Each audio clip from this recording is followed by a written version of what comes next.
I created this theme to avoid copyright. I created this theme to avoid copyright.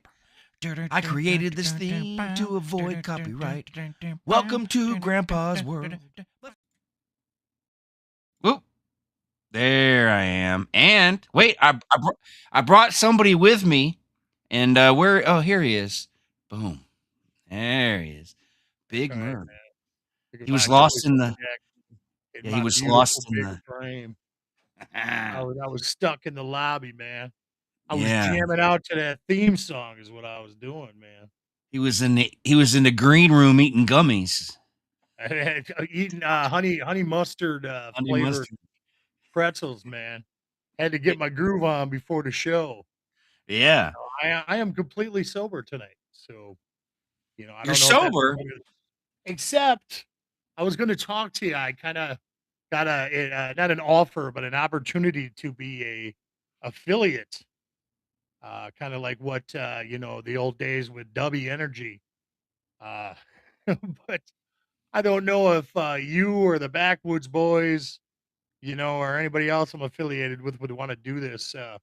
Bump Energy Powder. Have you heard of this stuff? No, what the hell's that? Oh my God, I don't know.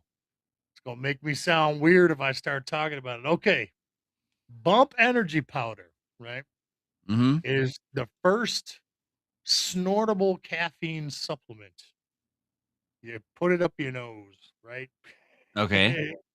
And it's like it's fucking, pardon my French, we're on the YouTube.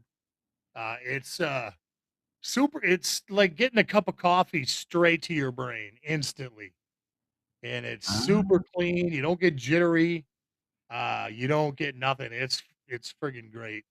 So they said, yeah, if you want us to if you want to be an associate and promote our product, you get some free discounts. And you know how the usual stuff works. They're not really a sponsor, but I didn't Mhm. think you know, with the family stuff that well, I guess this isn't a family show or backwoods isn't. I didn't think it'd be an appropriate product, going around shoving stuff up your nose.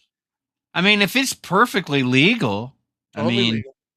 I'm okay with it for Yeah. all intents and purposes. Because I mean, at the end of the day, what somebody shoves up their nose isn't my business. Just like, Yeah. if somebody wanted me to advertise a dildo, I'd do it. I don't care where you shove it. Hey, well, But, as long as you don't shove it on camera, okay? But well, yeah, I no, wouldn't. this stuff. That's for my OnlyFans page. I wouldn't do it Right, here. right. That's extra. That's GPA plus right Yeah. there. So Asshole yeah, this. version of me, I give for free. If you want to see me do stuff with my actual asshole, you got to Yeah, pay that's. over at OnlyFans. Oh shit, dude! Travis is down. I just saw his comment. Okay, Yeah, well, it's dude, just you got it, man. I will s- contact them and snorting that coffee. figure out what we'll have to do because, man, I am swearing by this product. Here's the deal. I'm too old for other things, if you know what I'm saying. But part of me is still in my 20s and kind of was like, "Oh, I wish I could do other things." Well, Are this you kind of, are you too old to do other things or too broke? There's a difference. well, that's a good point. It's a little bit of both. It's a If little bit too risky at my age and with my health disposition to with all with all the crap that I go through, if I could afford a hit of acid, I'd fucking do it. I'd oh yeah, fucking do it. So I for don't me, it's know, not man. about my age; it's the money. Yeah, because I ain't gonna lie, man. I ain't gonna lie. I have a bit of a history, and I just I like the smell of certain things. Look, That's I'll the go best way to put it. full disclosure because I'm going to be in a movie and everything, so I don't want to be totally getting people, Yeah, But man. You full gotta, yeah. disclosure, drugs are bad, Drugs are bad. Yes. but I would This, do them. But I would do I, them yeah, I would because probably do it.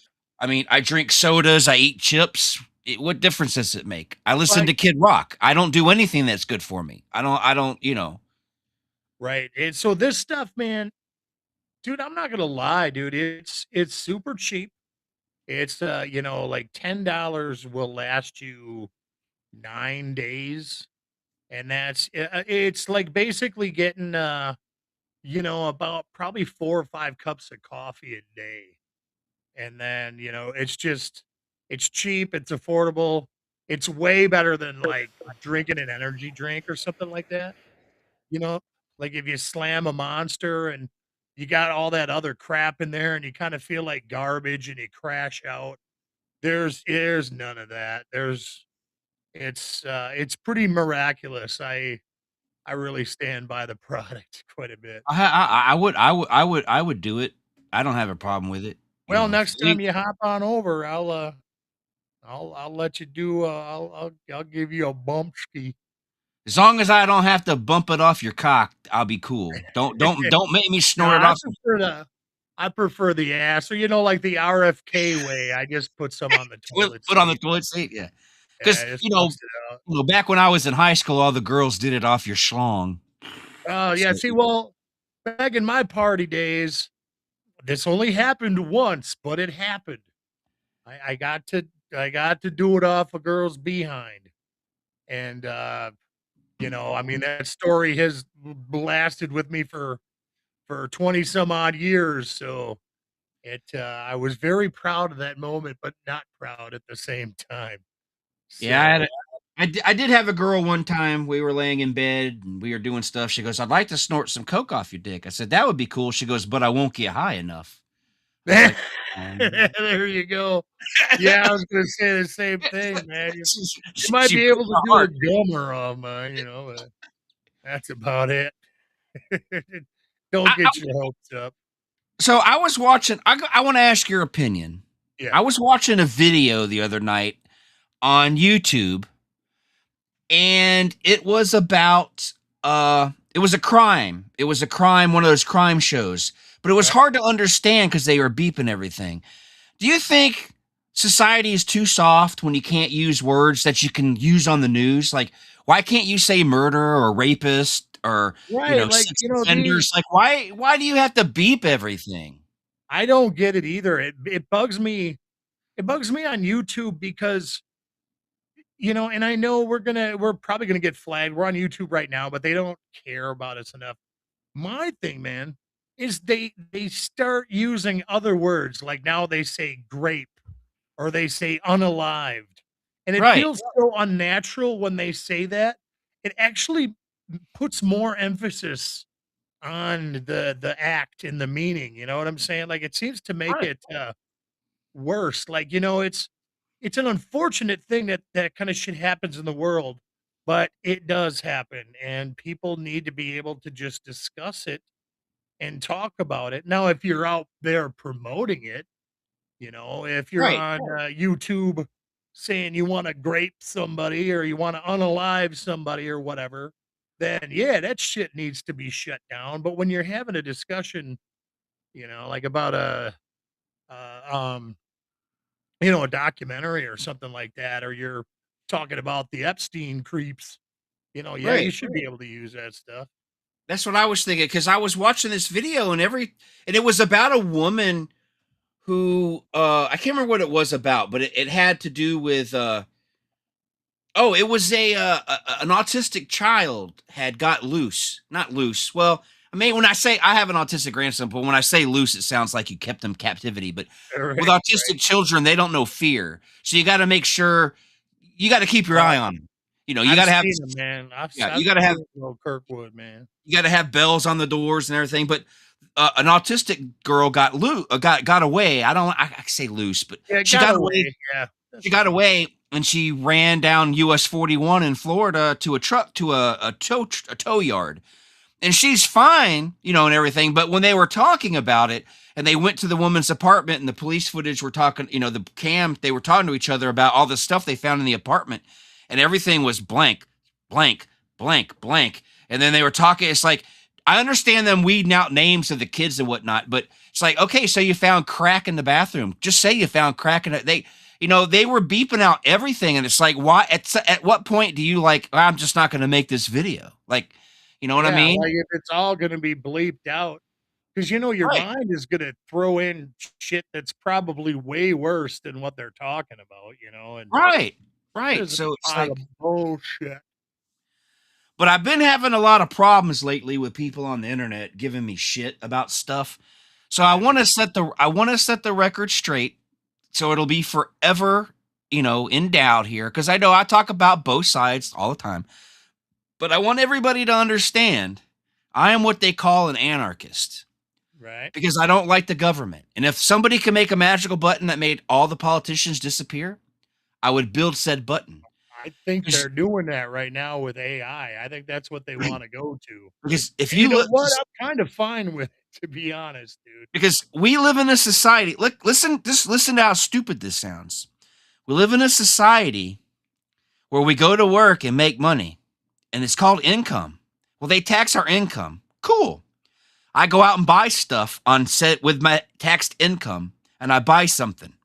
Let's say 6 years from now, I don't want it anymore because I bought a new one, or just I don't want it, so I want to sell it. Well, if I sell this so-called item to some guy on the internet, now I'm supposed to report it as income. So why would I be taxed on something I already paid a tax on just because I sold it? We should be able to unload our shit secondhand without the government knowing what the fuck. It's mine. It's my business. Right. Well, see, that's the thing. If they do that, if they go to that digital currency route that everybody's talking about, we're we're never going to get away from that. They're going to tax us into oblivion Right. and So and control us. I mean, we might not be able to sell it if there's something. Hold on. If there's a product, that's on a blacklist somewhere, or if you don't agree to the terms of the taxation, they can just stop the transaction. You know what I mean? They could just stop the digital transaction. right. Because it's like, dude, I you know what I care about? Being a free man. And You me know, too. I don't want to go and rob somebody. I don't want to come steal all your records. I don't want to bring Bubba. Oh, well, Bubba could hang out over here, but you know what I mean. Um, I'd a lot. I don't want to harm anybody. I don't want to hurt anybody. I want everybody to do their thing and be happy, and I want to do my thing and be happy. I want to be able to protect myself with my gun. What's going on in Virginia right now is crazy. They're making it to where they don't even want to be able to sell you a gun that has a magazine. Like what. So it's getting crazy. But I just want to be a free man. I want to be happy. Well, wait I a don't- second. So does that mean you can't get like a gun with a clip either? Is that do they? That's what I wasn't paying full attention. I'm not gonna sit here and pretend I was, but there was something about this new rule, the state bill in Virginia, where rifles can't have a removable cartridge. And I'm thinking to myself, so it's gonna be just one shot? How are you supposed to protect your home if you have a rifle and you have to put in one round, shoot, and then put it doesn't make any sense to me. So what? They're So going to turn around and like sell cars that don't have turbos in them because some drunk driver fucked up or something? that's what I'm saying. That's bullshit, dude. That's bullshit. There is like to every fucking mass shooter, there's what, like 50, 500,000 responsible gun owners? Right. Just And like, yes, here lately, we've had a lot of people who are trans who have committed crimes and shooting sprees. But I know trans people and they're not crazy like that. So just because, that's what I'm saying. There's always going to be bad seeds no matter where you look. well, in Always everything, going to be. I mean, Right. Right. it's unforgivable. I mean, Right. it's inescapable. Right. I mean, I was just talking about I'd do acid if I could afford it. So I'm a bad seed too. Yeah, yeah. Well, me too. I was talking about doing the coca off some girl's butthole. Right. So, I'm a bad seed too. But at the end of the day, I don't want to hurt anybody. I don't want to harm anybody. I just want to protect my own, possibly protect my friends. If I was at your house and somebody broke in and I had my gun on me, because unlike some people, you don't care when my gun's on me. And No, I would protect you and shoot the motherfucker. So, but I'm not going to go to that guy's house and use my gun to force him or anything. So right, I just want to be a free man.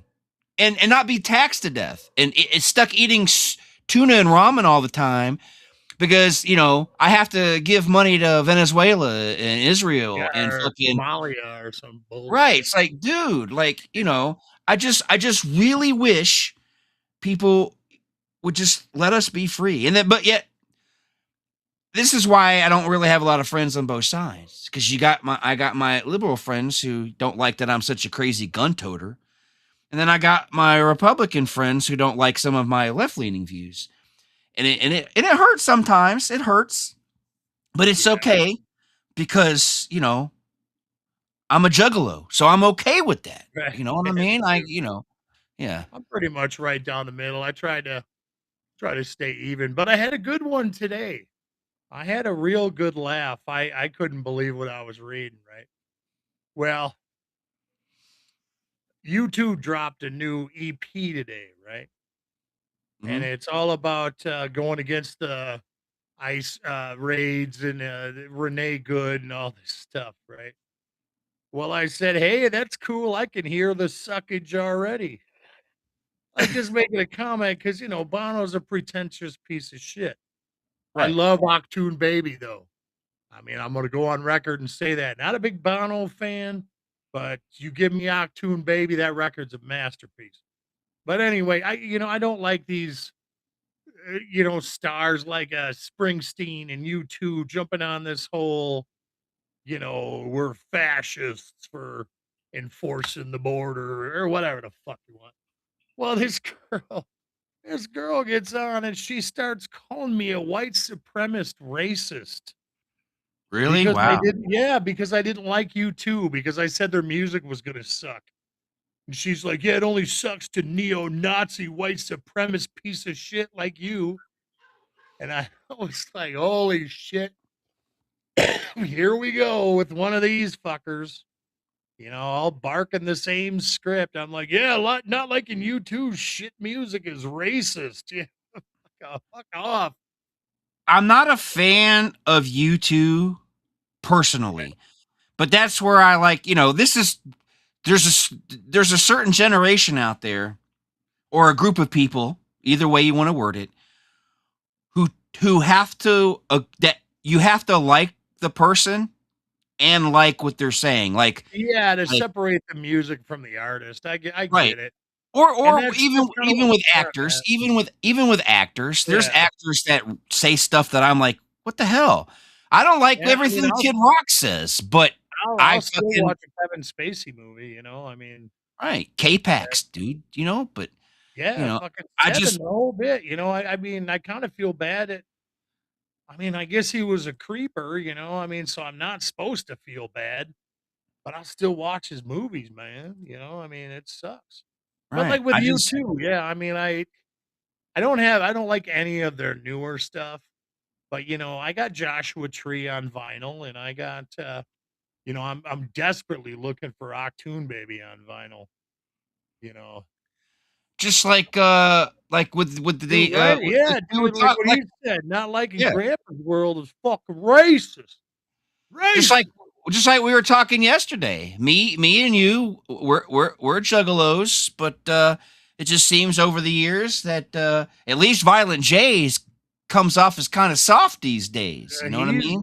dude, if Shaggy's Violent still J ever hears this, I used to rock ICP so hard, but man, that motherfucker dresses so fucking corny these days, man. Like I swear to God. Shaggy seems like he's still has Yeah. it has the little bit of rough edge still to him, but But Violent J is yeah, Violent J, he's an old guy, he's old like us now. So I get it, I understand. But dude, don't try to dress like you're 14 again, man. It's like all his outfits, I swear to God, he got them at like, when you go into like one of those Pakistani 7-Eleven kind of gas stations, head shops, always got that weird incense smell, that Nag Champa shit. like a And they got bodega in New York. right, right. And they got all, they got clothes in the back and they're all like corny track shoot shit with like dragons on it and fucking cartoon characters, and it's just, man, you're a multi-millionaire, man. Get some fucking get some Adidas or some shit.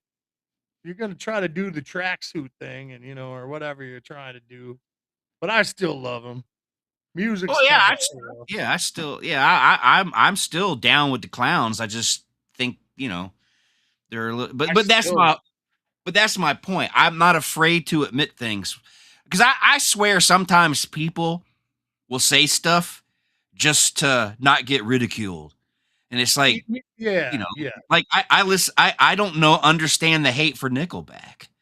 I listen to Nickelback. I don't have a problem with Hey, Nickelback. I gotta tell you, dude. I gotta tell you, this was kind of an unusual situation.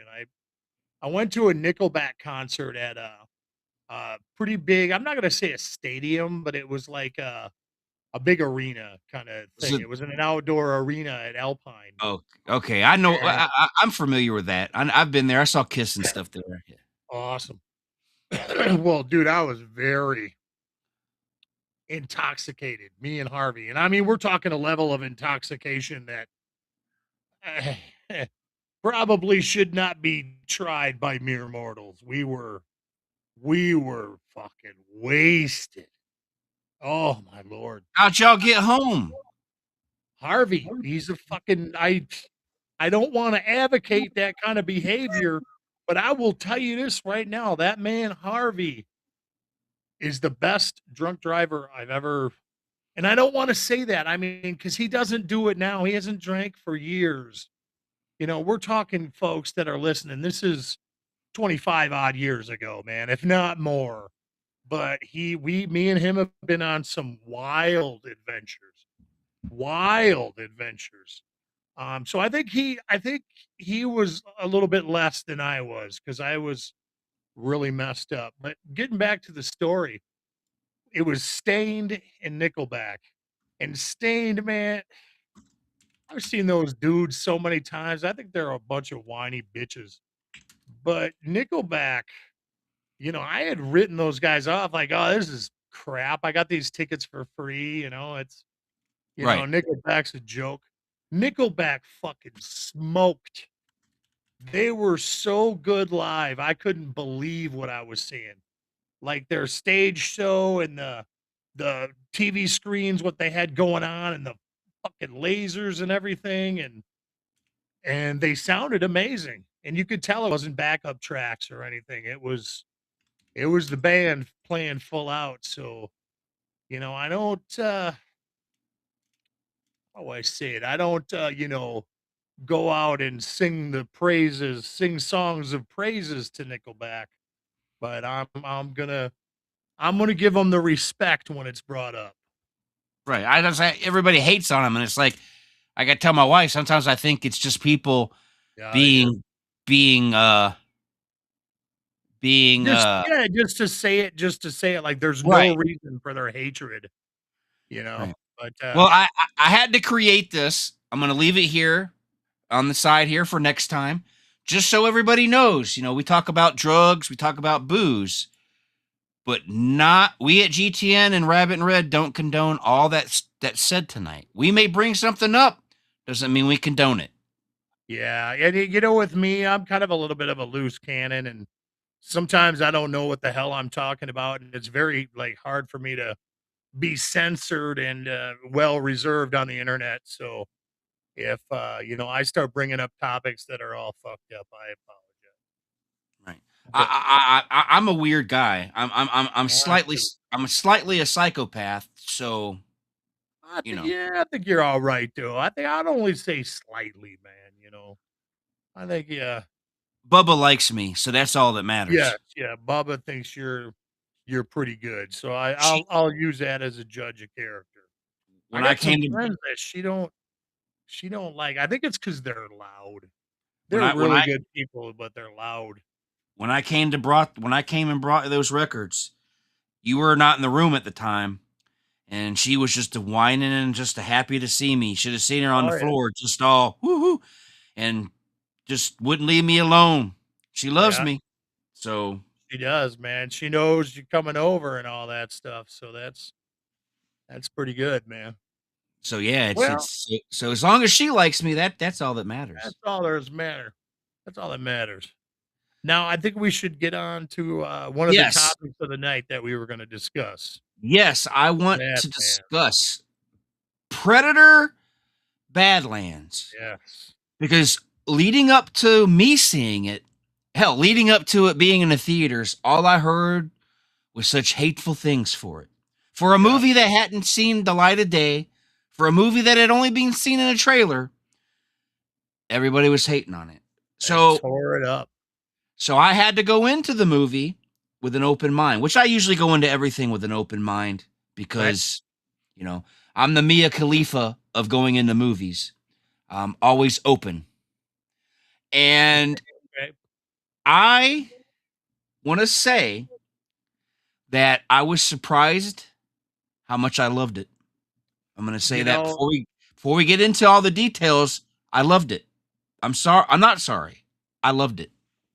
And I'm going to piggyback on that and say I'm totally surprised how much I loved it too, man. Yep. I heard all the same hatreds. I heard, that it was Disneyfied and all that shit. I watched it, and I'm going to give my consensus solely based on how I felt the first time I watched it and how entertained I was and just kind of blown away, to be honest. Like, if you would have told my 10-year-old self that there was going to be a movie like this someday, it would have melted my brain. You know what I mean? Right. Now, yeah, my only complaint that I thought about overnight was the kind of like little cutesy Disney stuff with the little duder guy and, how that tied into the story. Don't want to give too many spoilers away, but I thought that was a little bit Disney, but for the rest of it, but I even like that. I even like the duder guy. You know who I'm talking about, right? The one who's we can spoil it because it. Here, Yeah. okay. If you haven't seen the movie, go away and come back because it's on Disney Plus. We're going to openly discuss. Right. Here, so this is your warning to kick rocks if you need to. But you need to come back after you've seen it. It's on YouTube. We're not going anywhere. We'll be here forever because Google's never going away. Yeah, you just fast forward or whatever. Right. Well, but we're not going to do any editing and tell you the marker to go to. We're just going to fly and go. But. Right. So you're talking about the little creature whose mother he was there to kill. Yeah. Yes. Yeah. Kilzik or Kilzik. Well, see, that was the thing. I thought that was at first I was like, it's the Porgs from Star Wars all over again. But when as it played out, I didn't see that coming. Yeah, well, I didn't see it coming until after it started sniffing him. Right. Like, yeah, okay. Well, now that makes sense. Well, when it sniffed it at first, I was like, at first I thought, oh well, the Chris was just smelt something that maybe it was friendly with, so it hesitated. I didn't realize it was the mother at the time. That was after, but I knew there was a connection now. Right. Well, I kind of saw it in the face. I was like, well, it's kind of got buggy eyes like the little duder guy. Jeb or Bud was his name, right? Right. Bud. But you know what I thought was the most impressive part of the movie that I loved every second of it is the Wayland Yutani aspect. That it was in the same universe as Aliens. They just threw the company in there. They didn't even have to have xenomorphs or anything. And at first I thought the chick, because you know how I am about chick-led movies where they're all powerful and they control everybody. I wasn't too sure about it at first, but I thought that girl what was her name? Fanning, not Ella. Ella Fanning. Yeah, I thought she did great as the dual role. Yeah. Well, I like the contrast. You had one who one android who was straight by the book. I'm doing what I'm told. End of story. And then you had the other one who actually had a little bit of humanity in him. You know. Right, and I think they programmed it like that. Like the one that we mainly see that lost her legs. I think she was kind of programmed to have empathy and feelings, so she could better study the creatures and everything. And I think what Tessa was the other one. Like she Right. was more militant and programmed to be in charge and everything. And Like one of them was Ash, and the other one was yeah, Bishop. was Bishop. Yeah, exactly. That's a good way to put it.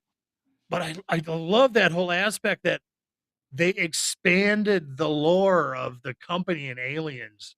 So now we're going to get even more of that, hopefully. Right. It You was know? a whole unit of android soldiers that were sent Right. in, Yeah.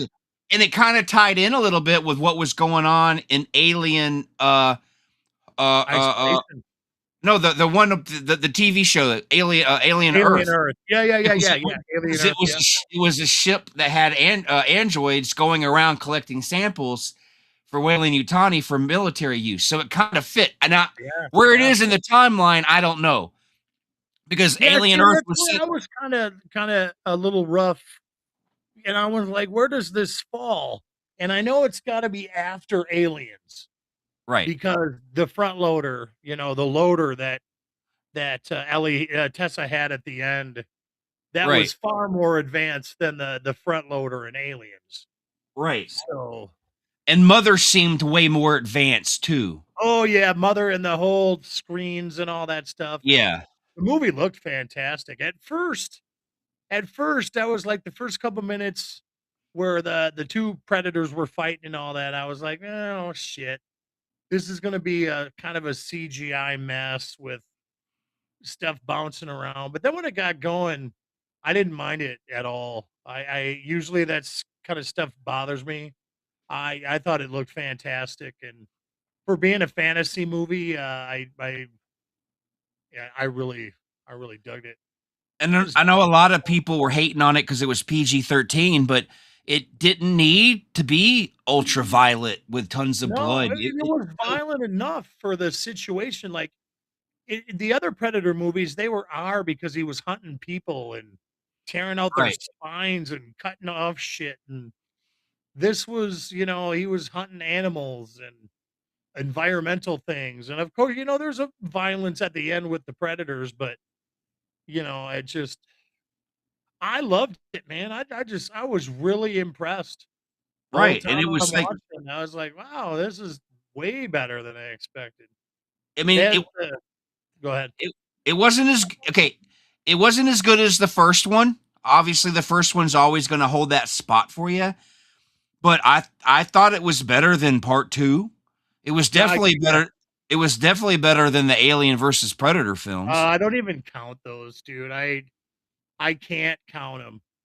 I mean the first Alien versus Predator, I thought it was such a disappointment for me because they fucked the lore so bad. I was pissed how badly they fucked up the lore of the aliens. And then Requiem, after I was like, okay, fine, you screwed up the lore. I just want a good Alien versus Predator movie. The way they filmed that motherfucker was so terrible. I don't It was even so, count those. I don't even count those in either franchise.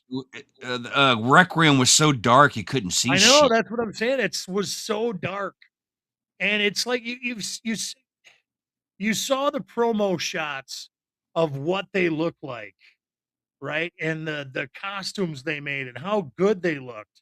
Why did you have to darken him so much? Why did it have to be so dark? Everything looked so good. You could have I don't know. They screwed the pooch on that movie Right. so bad. And then the Predator movie that came out that had old dude from that 70s show, that one was just them trying to bring back the original feel of these guys Right. crashing on a planet and being hunted. That one But was I loved okay. it.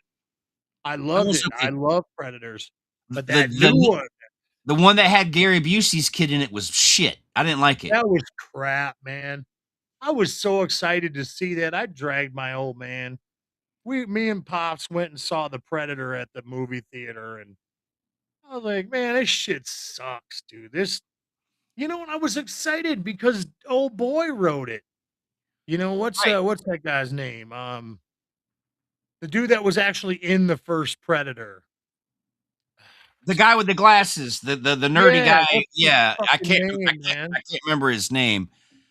Yeah, but he's a really good writer and everything. And I thought for sure if anybody was going to bring a good Predator story back, it was going to be that dude. So yeah, but I'm no look way.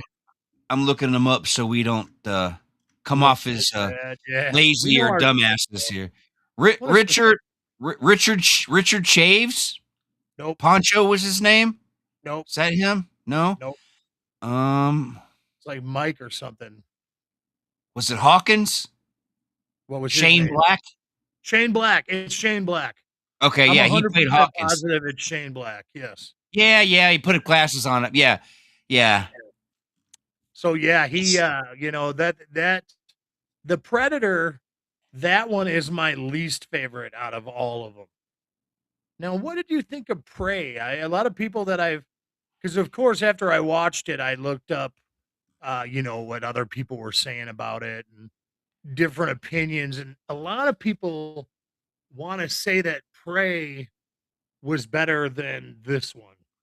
I don't agree, but I don't think Prey was a slouch. You know what I mean? I like Prey better than part two. And I so, like I liked Prey. It didn't grab me as much as right. Badlands did. But I didn't hate it. But there was something about it that wasn't Well, clicking with me. I don't we know know what. what it is. We know what it is, and everybody's afraid to say it.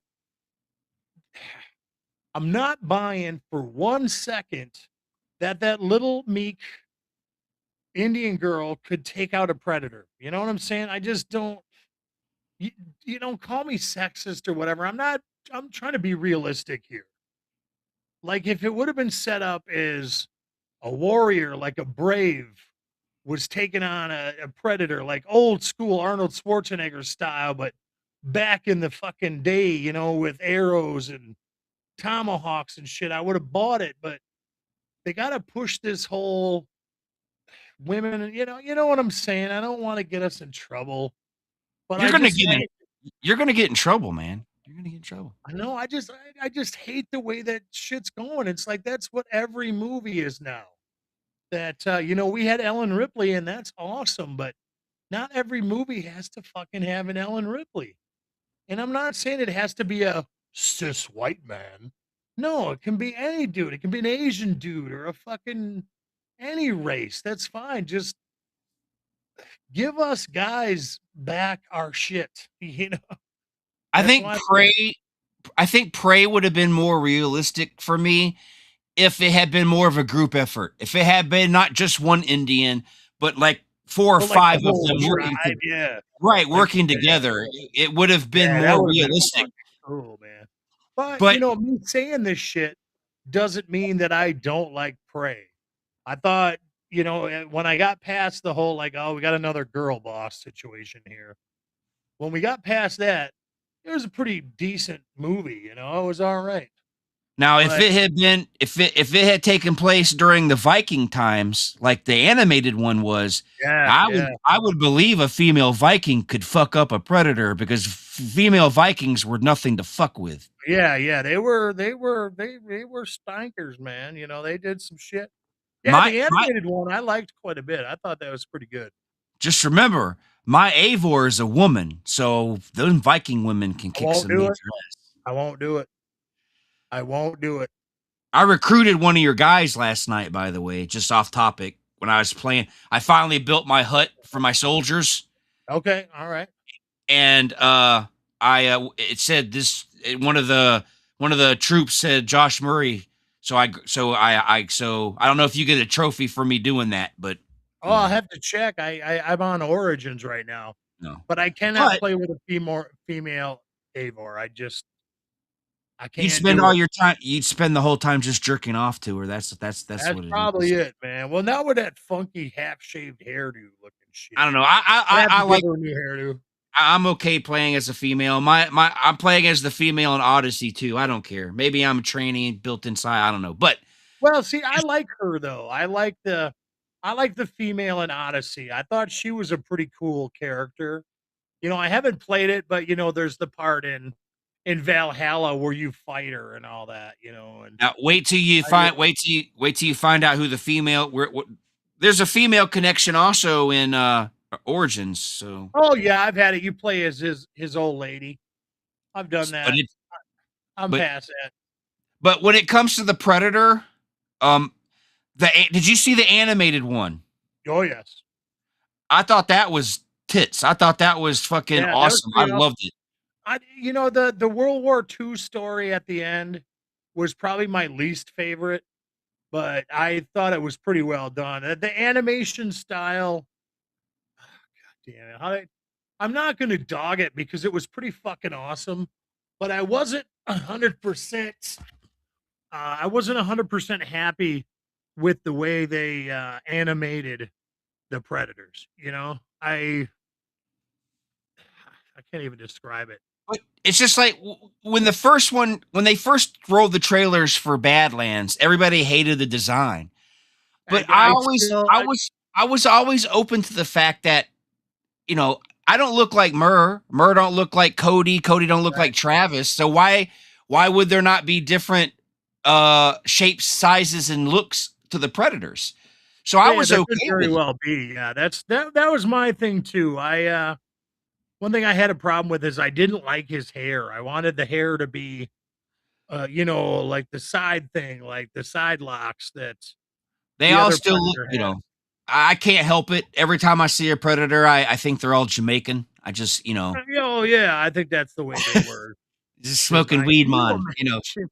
Can you imagine where we would be or the series would be if they would have kept the design that with Jean-Claude Van Damme? Like you know what Oh, I'm talking about? yeah, that would have been weird. There'd be no Predator series at this point. Yeah, that shit was fucking crazy, man. It's I wonder what part 2 is gonna be like. They gotta make a part 2 now. They Well, can't leave us hanging. you ended it to and the ending for me brought back nostalgia because it made me feel like Tango and Cash. It ended up like ended like a good 80s buddy movie. Right, yeah, like, You know on to the next adventure kind of thing, like right, and then it had the whole thing with the that's my mom. Oh man, what's yeah. gonna happen Like, here? it's because I don't think I've ever seen a female Predator yet. No, So and that would be I just but and I come to just find out they're worse than the males, dude, or something. Who knows?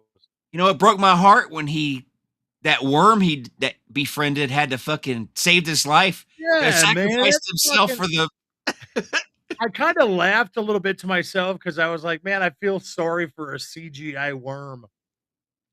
because he literally sacrificed himself like it was he knew what he was Yeah, doing. Yeah, yeah, like he knew exactly what he was doing. And Now I will say this. I don't know if you'll agree with me. The only thing to me that was the most hokiest, but still entertained the hell out of me, was when her legs went back to her body. and I was kicked like, everybody's ass. I was like, this is the dumbest thing ever, but it was cool at the same time.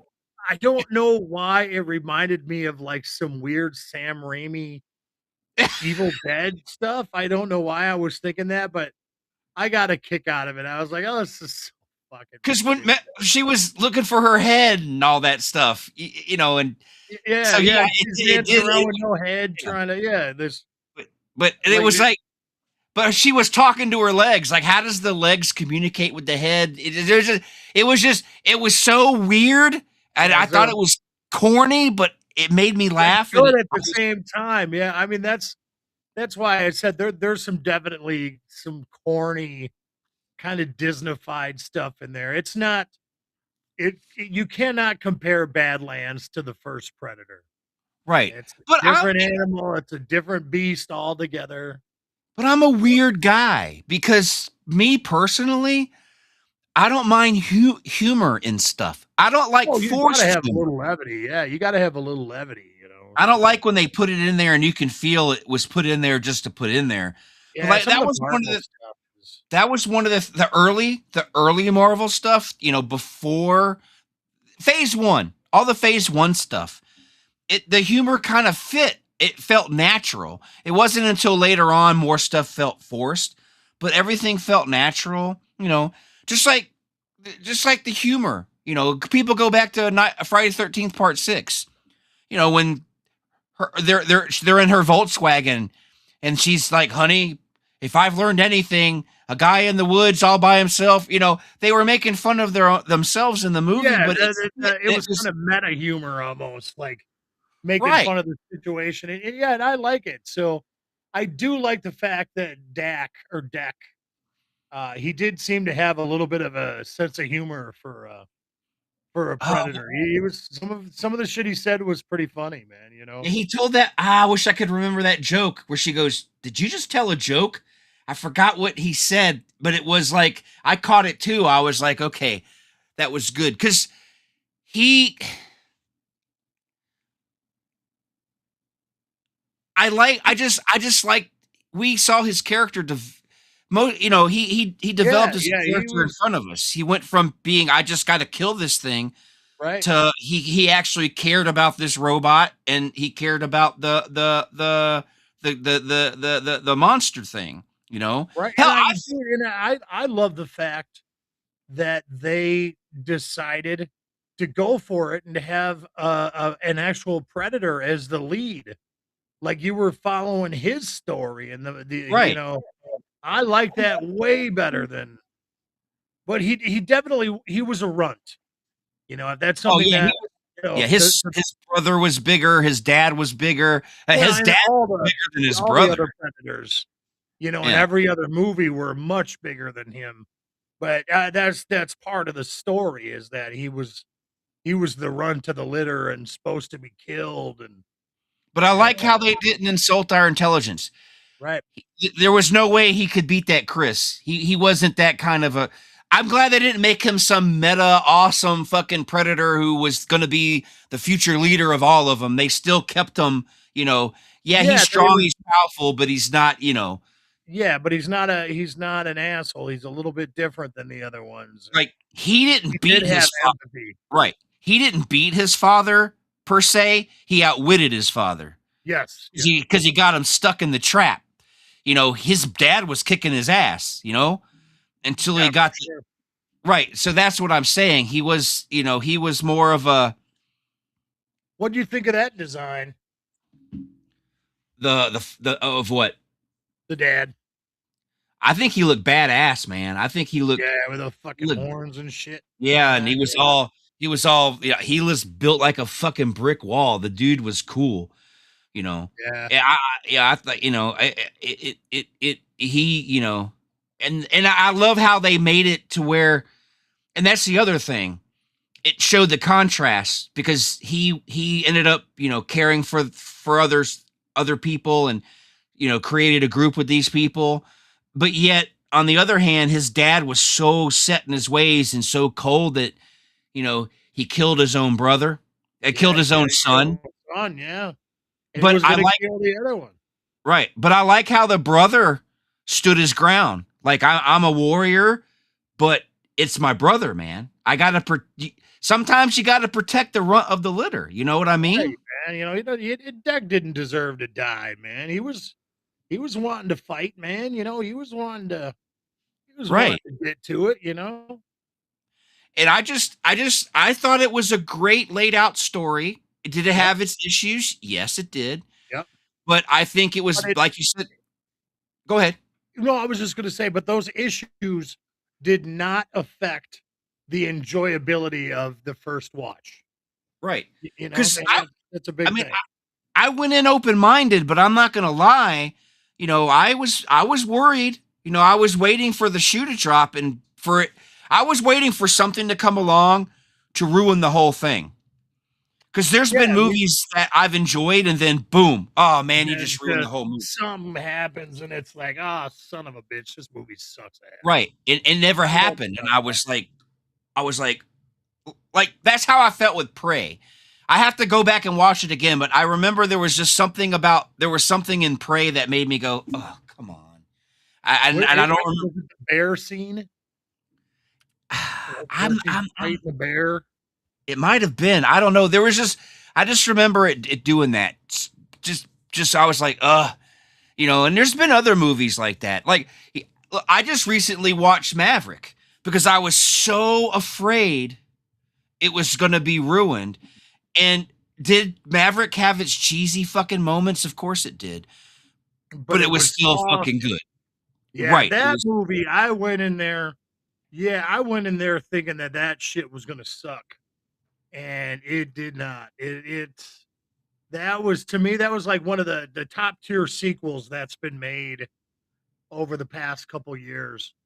It's like, I'm worried. Go ahead. Oh, go ahead. Well, I was gonna say I'm worried about that.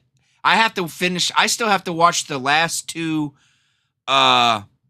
Mission Impossibles. I bought them, but I haven't watched them yet. Well, but I saw the trailer for the part 2, and I was like, this doesn't seem like it's gonna be good.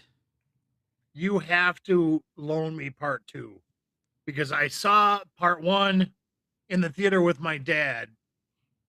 Well, I think what is it called, like Rogue Vision or something, or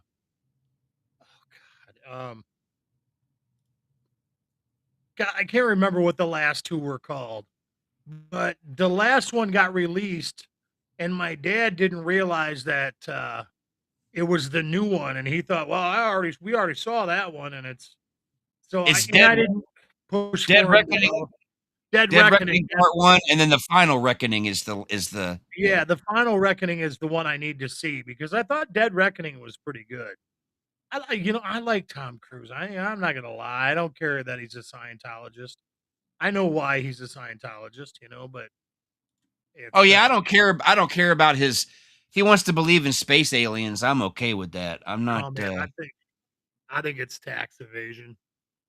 I think he's in a religion like that, and there's some tax loopholes that he can kind of move money around within the church, and it doesn't get touched. And well, I don't want to get killed, man. They're as bad as the Podesta clan probably coming at me. The Clintons might sit around and go, yeah, Big Murr said some things. No one's listening to him. The Scientologists, on the other hand, no, they'll be. I'll see you get kidnapped. Man, I got into Scientology for a while. Like I read some of the books and all that. And holy shit. Aside from it being the most expensive religion on the planet, they teach a couple things. They teach nefarious people how to brainwash and blackmail people. And they teach vulnerable people how to be even more vulnerable. You know what I'm saying? It's a pretty sick, they do this thing called auditing where you're with somebody and you give your deepest, darkest secrets to these people. And then they know your deepest, darkest secrets.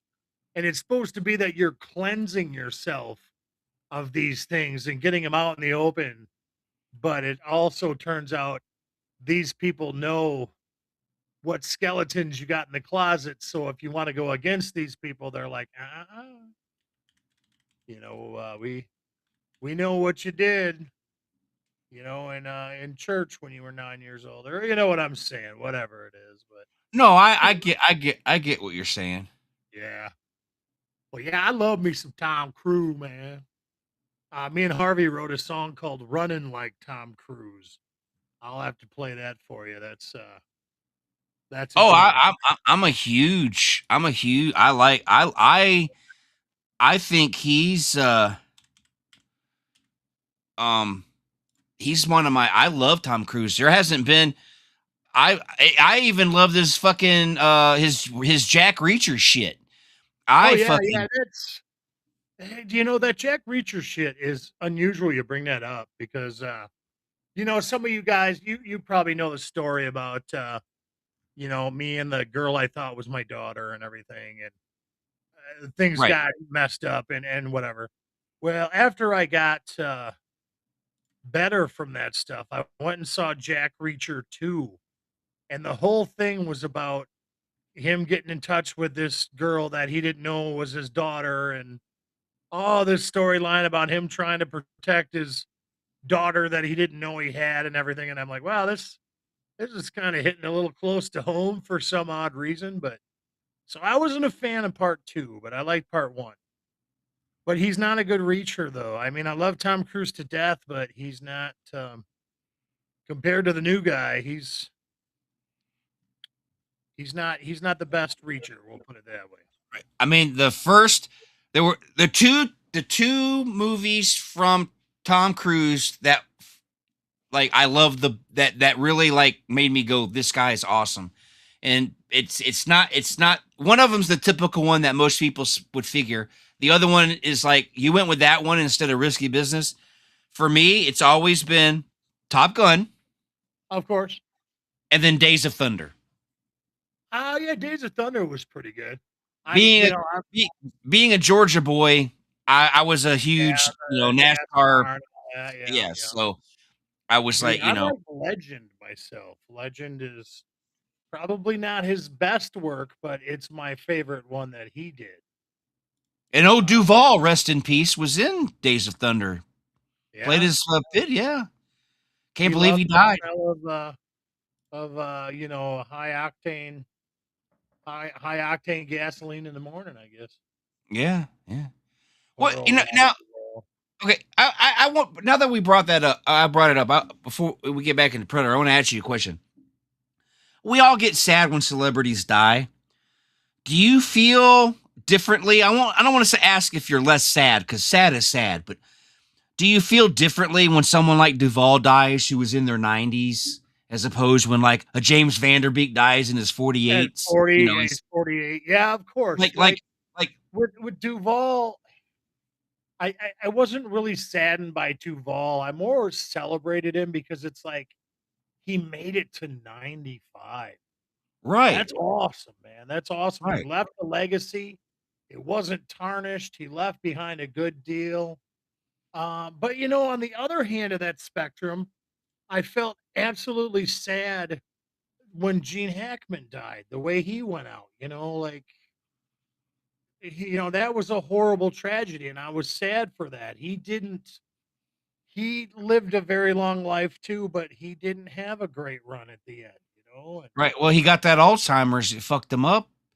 And yeah, and his wife, it sounds like his wife was kind of messed up too, Right. But he died. I honestly think he died because she died. She was his caregiver. So when she died, he was screwed. And they were isolated, and she didn't know what to do, or he didn't know how to contact anybody. And look, I know how you feel about this next topic, but I got to bring it up when we talking about how Gene Hackman, and I know how you feel, but I don't care what side of the fence you're on or what your beliefs are. That had to have been the most horrific thing ever for Rob Reiner to be there stabbed to death by someone you love. That had to have been done, and they knew that he was not well and everything, but they protected him and everything. Right. That had to be the worst death. Rob Reiner's a conundrum. Rob Reiner is a perfect example of what we talked about earlier with U2, where you have to separate the art from the artist. Right. Because Stand By Me was some awesome fucking shit. The Princess Bride was some awesome fucking. I love Spinal Tap to death, but I couldn't agree with half the stuff that he ever said personally. Yeah, I did like, and and I've told the story that I got banned from Twitter twice because of Rob Reiner. See, so he in real life he was a whiny bitch, but whiny bitch or not, you don't deserve to be murdered by anybody. But to sit there and your own family, right, man. that had, I can only imagine what you're going through. You're being murdered. You're being stabbed to death. You're still awake, you're bleeding to death, and it's like it's your own child. It's got to be like, it's like dying twice. You know what I mean? Like For it just sure. seems, and I just, It sucks. yeah. So did you want to take a minute to move chairs or something? Yeah. See, I was just gonna say that, like, I don't know if you got about 10 minutes, 5-10 minutes to just kind of go over some stuff, and then I'll chime back in as quick as I can.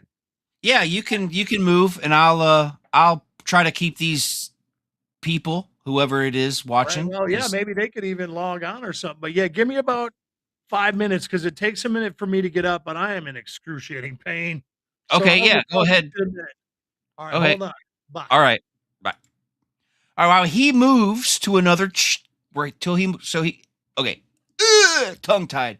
While he moves to his chair, I wanted to bring up something I saw here on YouTube. Let me see if I can find it. I'm not gonna show it to you because I don't want to get flagged by anybody or copyright striked by anybody because I don't know. People are fucking weird.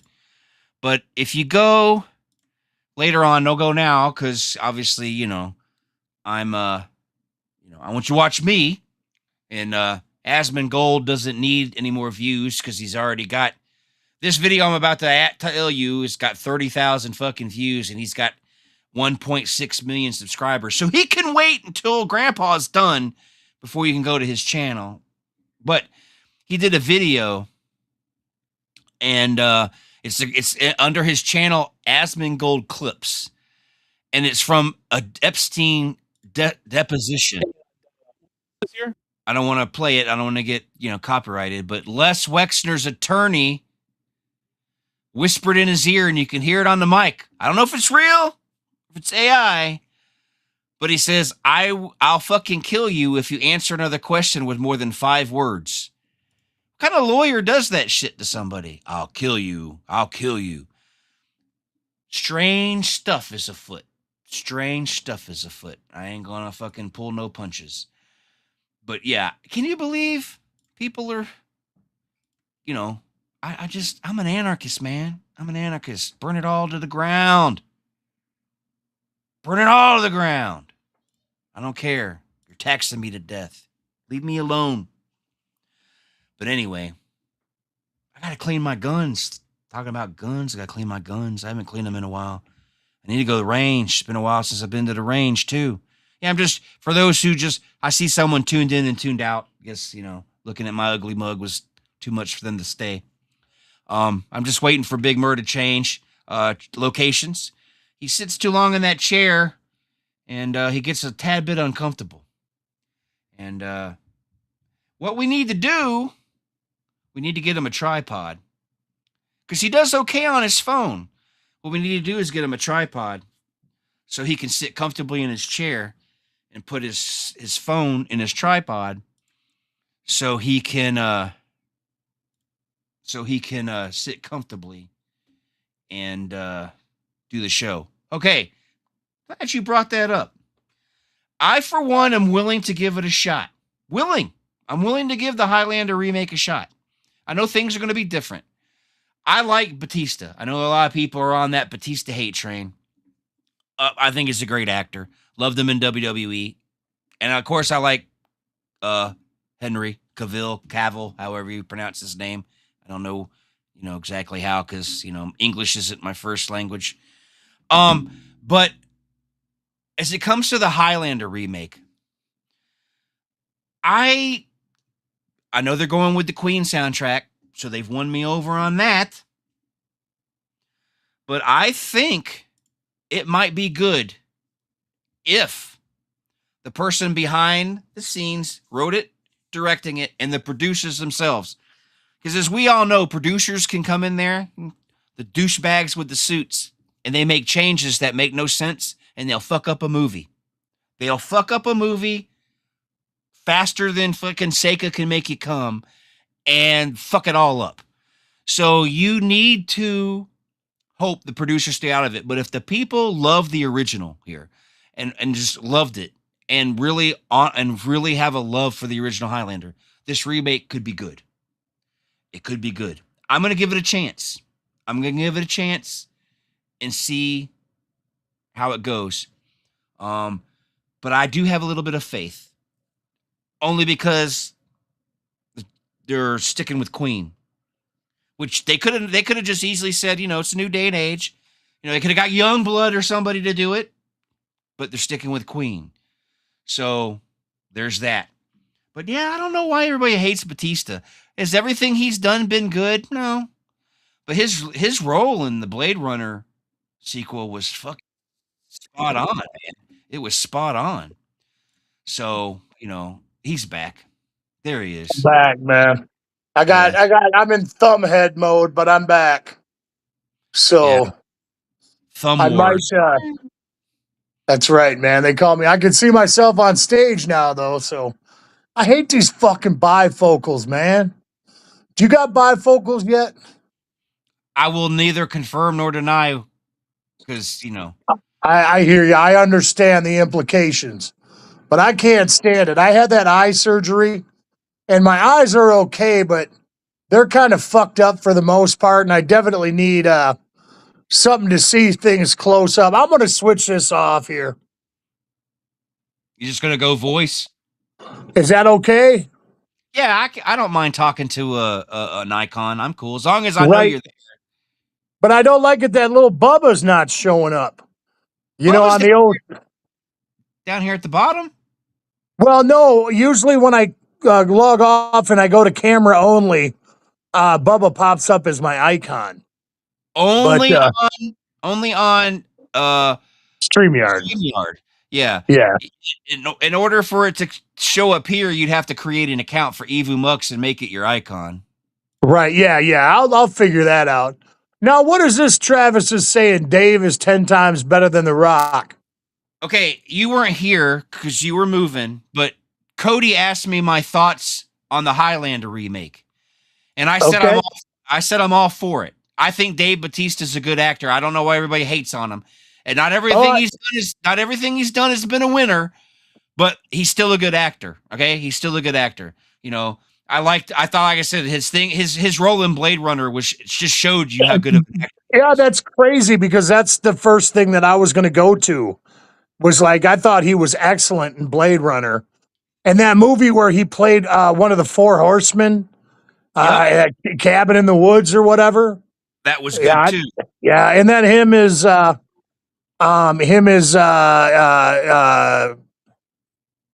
what was his name in Guardians of the Galaxy? Drax. Yeah, him in Drax, he was awesome. Now, as far as being better than The Rock, though, well, Batista's going to be a better Kurgan than The Rock. I think I would have puked if they would have made Rock the Kurgan. I think I would have straight puked, man.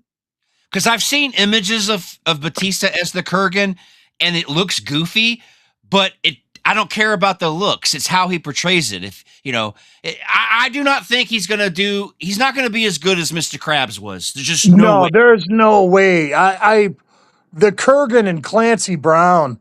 I mean, that's one of my favorite all-time villains of all time, man. I mean, he was fucking, he awed me as a kid. Was terrified of that dude, but he was so cool at the same time. Right. So I'm not going to hate. I do not think Batista will do a better job than Clancy Brown, but at the same time, I am not saying that Batista is going to do a bad job. Right. I think it's going to be serviceable because I think Henry Cavill is going to do fantastic. I'm already pretty on board for that. I'm just the Kurgan. I don't know. It's such a beloved role.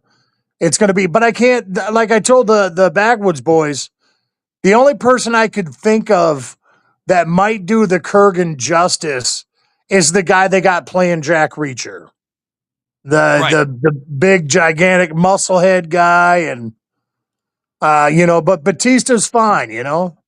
And I like Henry Cavill or Cavill. I don't know how to pronounce it. Yeah, it's fine either way. I pick up what you're laying down.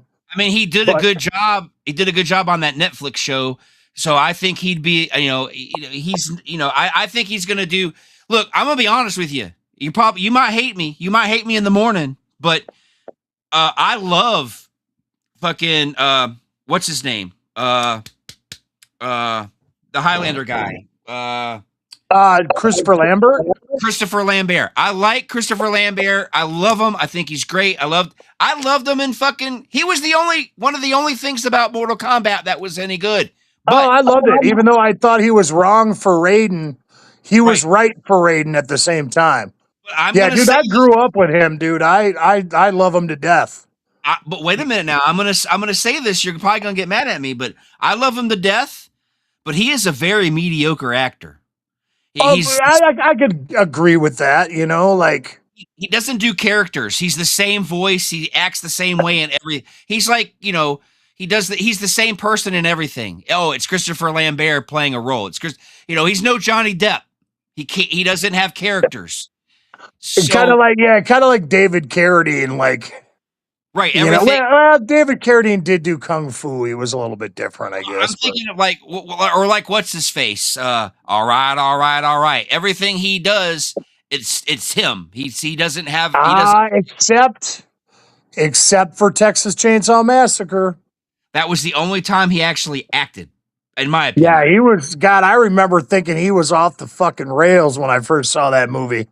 I had no idea who he was. That was before he became famous, He was on coke. He had to be on coke. But something, goddamn. He was on the bump. He was on bump. But I like Christopher Lambert, but I don't have a problem. Now, I loved the Highlander TV series, but I didn't but that McLeod was kind of more soap opera like. So Henry Cavill is not gonna. I think he's gonna do just fine as Connor McLeod. Oh, but I think that aspect, I got no problems with that. He's not my favorite Superman, but I don't dislike the dude. I thought he was fucking excellent in Deadpool versus Wolverine. Yeah. Yeah, I thought that was awesome, man. And the other thing that made me, like I was telling them, the other thing that makes me really, really look forward or not be so down on the new Highlander movie is because they're sticking with Queen for the soundtrack. That's a big part. The Queen soundtrack for Highlander is almost like a character in and of itself, Right. Like it's the tunes, and just the way it made you feel watching it. And as long as they don't try to remake part 2, we'll be all right. Oh man, part 2 was a mess. Oh Jesus, I remember seeing that when I was a kid, and it was just like, what the fuck? I was so excited there was another Highlander movie, and who that was? That Michael Ironside? Was that the bad guy? Yeah, Michael Ironside. Though he was really the only redeeming thing. And that's what I was just thinking. Like, he was the only thing that was okay about that movie. My wife brought this up to me one day, and she's right. I'll put it back on. I never thought about this till my wife brought it up. But even when Michael Ironside smiles, he looks pissed. Right. He reminds me of my old boss that was always mad all the time. And, well, that's another one. Is Michael Ironside another one of those guys that always plays Michael Ironside in every movie he's in? He does always play Michael Ironside, but I love it. There's just something about Michael Ironside. Yeah. We could do a whole episode on nothing but Michael Ironside movies. And just break down every role. That'd be pretty fun. Well, I do believe it might be the same for you because we only are 5 years apart or 4 years apart. I'm gonna take this off again. But if I recall, for me, I probably saw Michael Ironside before this, but I don't have a recollection. My recollection of the first time seeing Michael Ironside was in V. Yes. Yeah, I think that was my first. and he was like always just the mean guy. I think Yeah. was he in Iron Eagle? I do believe he was. Yeah, I think Iron Eagle might have been the first time I saw it. It was either that or V. Because I remember, Iron Eagle was the Top Gun ripoff, but it was still just good enough to where you liked it, Yeah. He has been in fucking, what does it say? 286 things, this guy. 286 things, and he was Michael Ironside in every one of them, Yes. The first, let's see if I could, let me go down and go through not all, I want to go back in time and see what he officially was in for the first. So he started acting in the 70s, actually. Right? Yes. The Ottawa Valley. He was in The Family Man, The Littlest Hobo, stuff I've never heard of. Yeah, I've never heard of any of that stuff. See, he did Scanners in 81, but I didn't see Okay. Scanners in 81 because I was too young. Yeah, me too. That was definitely a movie that was hidden from me, He did V. He did V, The Final Battle in 1984. Right. See, now he was in an episode in 83 of Hill Street Blues, and I used to watch Hill Street Blues with my grandfather. So I know I saw him before V. He was also in an episode of A-Team in 83. So I knew. Yeah, it's probably a bad guy, like a drug dealer or something, He was in Visiting Hours in 1982, but I didn't see that one because it was a horror movie. But I have. Yeah, I was going to say, Visiting Hours was. Yeah, that was a horror. I remember that, but I didn't see that till much later, I think. So I was wrong, and thanks to IMBD, it's corrected.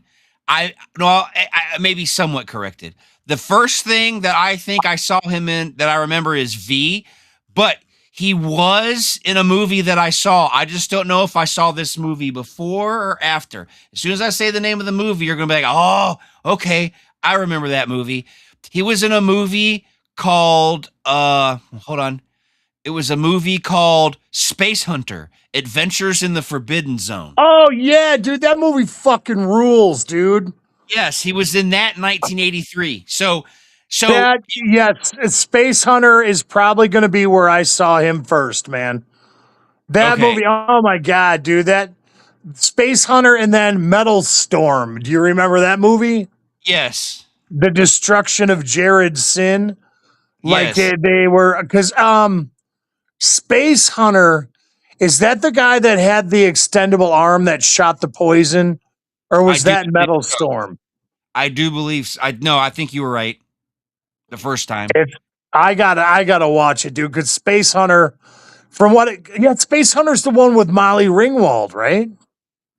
Yes, Space Hunter had Molly Ringwald in it. Yeah, that movie was awesome, dude. God, I love shit like that. Those weird ass movies that came out in the 80s that it also had Ernie Hudson. Ernie Hudson was in it. Yup. It's that's I gotta look it up. I think Steve burned me a copy of Metal Storm. He didn't get me Space Hunter. Space Hunter was that fine line between Star Wars and Mad Max. Yeah. That we were all obsessed with as children. Michael Ironside was in Top Gun. He was Jester. Maybe that's what I'm getting things mixed up. Like I'm remembering him from Jester. Yeah, because he was like the grizzled old pilot that like was training him, right? Yeah, if I recall correctly, which I don't always do, but yeah. Yeah, so that's where I'm getting it mixed up with Iron Eagle. I knew he was in one of those movies, one of the jet movies. God, keep running down the list. This is kind of fun going over this. And he was in, and see, not only is he in 286 things, he has 8 things that he's working on. There's 8 movies he's in. Yeah, he's still going strong, man. He's still getting plenty of work. Well, I just saw him. Shit, dude, Michael Ironside was in Turbo Kid too, man. Yep. He was in Turbo Kid. Yep. Yeah. He's in a bunch of stuff. He's in 9 things. But what's the movie you were talking about? Iron Eagle? Let me look. Let me open up another tab because I don't know. I want to say that's okay. Iron Eagle was Lou Gossett Jr. Right. Well, I figured Lou Gossett Jr. was in there, but I kept seeing Michael Ironside as the bad guy in Iron Eagle, but no, he was kind of the asshole teacher in Top Gun. As I got those two totally mixed up. Tim Thomerson was in Iron Eagle. That's where you might be confusing him with because they are, kind of Tim Thomerson's that kind of guy who, you know what I'm saying? You know who Tim Thomerson is, right? I think so. I'm trying to picture him in my brain. Tim Thomerson was in all those movies like Trancers. Oh yeah, Trancers was a good movie. I haven't saw that in a long time. God, that was real good. Yeah, Michael Ironside has been in Starship Troopers. Yeah, I mean, hell, he was in now here lately he's been in a lot of nothing but B movies and B horror movies. Everything he hasn't, Dracula, the original living vampire, Pumpkin, everything, Condor's Nest. He's been doing, basic, voices or cheesy B movies. But, he was in the TV show The Flash. He was Turbo Kid. Let's see. I love Turbo Kid. We covered that on Backwoods. And I love Turbo Kid. He was in an episode of Justified. Hell, he was in an R.L. Stein's Haunting Hour in 2 episodes. He was in X-Men First Class, Smallville. Wait a minute. What was he in First Class? He just played captain. I don't know. I think he was one of the military guys when he went back in time, I think. When either he was one of the guys. No, I think he was one. Remember at the end of First Class, they had all those ships and they were firing missiles and Magneto stopped them all. And he was one of the captains of the ship. One of the captains. Like they just threw him in there because they were like, right. Hey, we need fucking Michael Ironside in this piece, man. Yeah. He was in Lake Placid 3, played the sheriff. Nah, I never saw it. I only saw part 1 of Lake Placid. He was in a TV show called Burn Notice. He was in Castle, that TV show. He's been in, Cold Case. That was a great TV show. Yeah, but I know we are missing some of his big movies. Oh, I'm only in 2008. You want to go back to his big movies. Wait till I get into when you get into the 80s and 90s, that's when 1997 Starship Troopers. Yep. He was big then, Yeah. He was in 13 episodes of Sequest 2032. Never saw it. That was the 3rd season. He was in the movie Major Payne. Yeah, that was a big one. Yeah. He was in 2 episodes of Tales from the Crypt. Okay. Now the original, yes, I probably saw it, but any of the new iterations of that, I probably have not seen. He was Dugan in The Next Karate Kid. Is that the one with Hilary Swank or Stank or Bank or whatever? That fucking that I don't even think I saw that one, to be honest. He was in Free Willy. I might have seen that all the way through once. Maybe I'm having vague memories like where the whale jumps over the rocks and hits the little kid with his whale dick. It knocks him off. No, I saw Free Willy once. Of course, no need to go. Yeah. Of course, Highlander 2 and Total Recall. Yeah. He was in a movie. Yeah, Total Recall's the big one right there. Yeah, he was also in, I don't know if you remember this film. Probably a lot of people have probably forgotten this movie. It was called Watchers. Is that it was a Dean Koontz movie starring Corey Haim. Yeah, that's what I was thinking. Like they weren't werewolves, but they were like some creature kind of thing, right? A boy befriends a stray dog that is being hunted by a dangerous creature and ruthless government agents.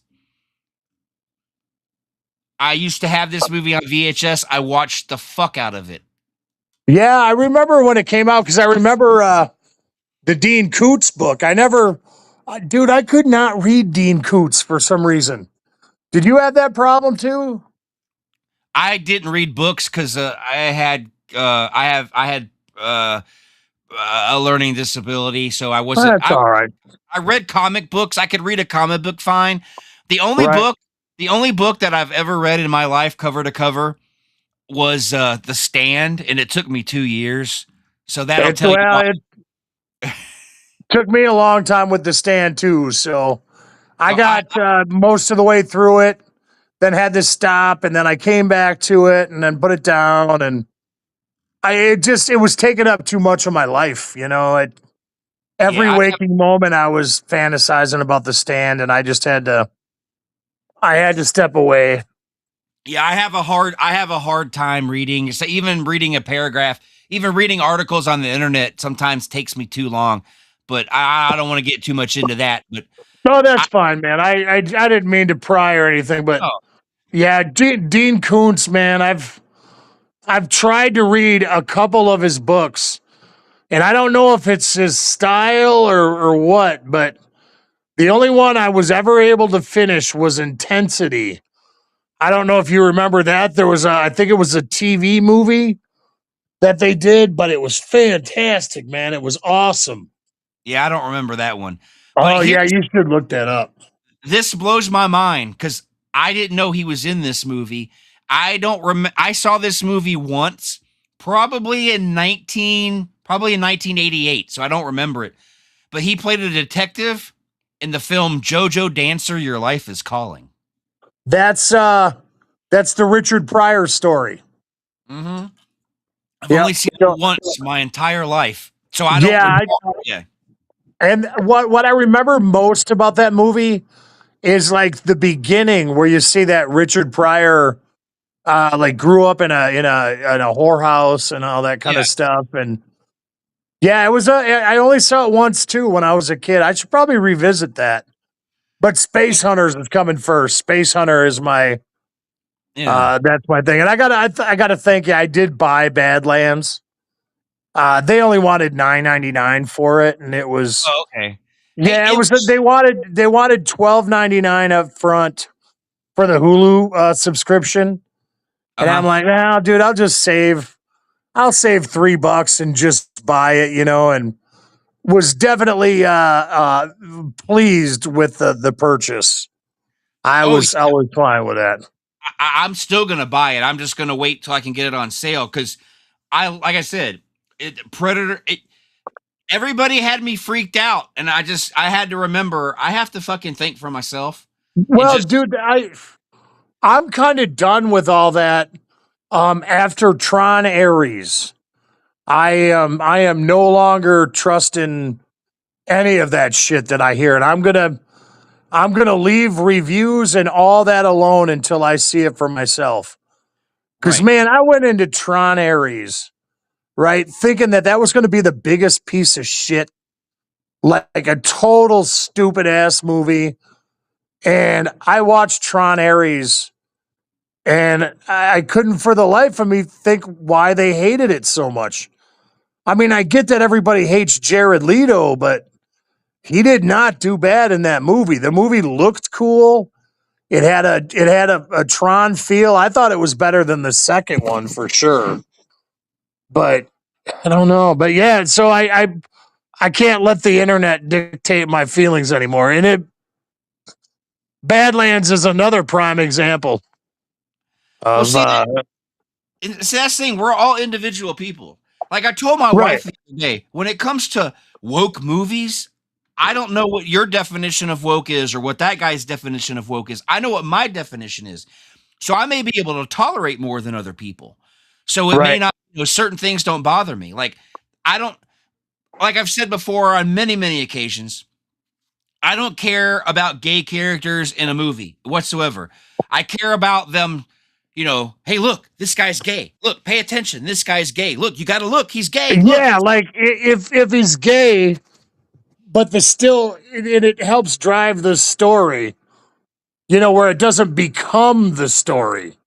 right. I got no problems. And we've had characters like that all along, that they were gay, but they still serve the story. And now it's, like with Stranger Things, all of a sudden, the world's coming to an end, but Right. Like now all of a sudden, him being gay is a big deal.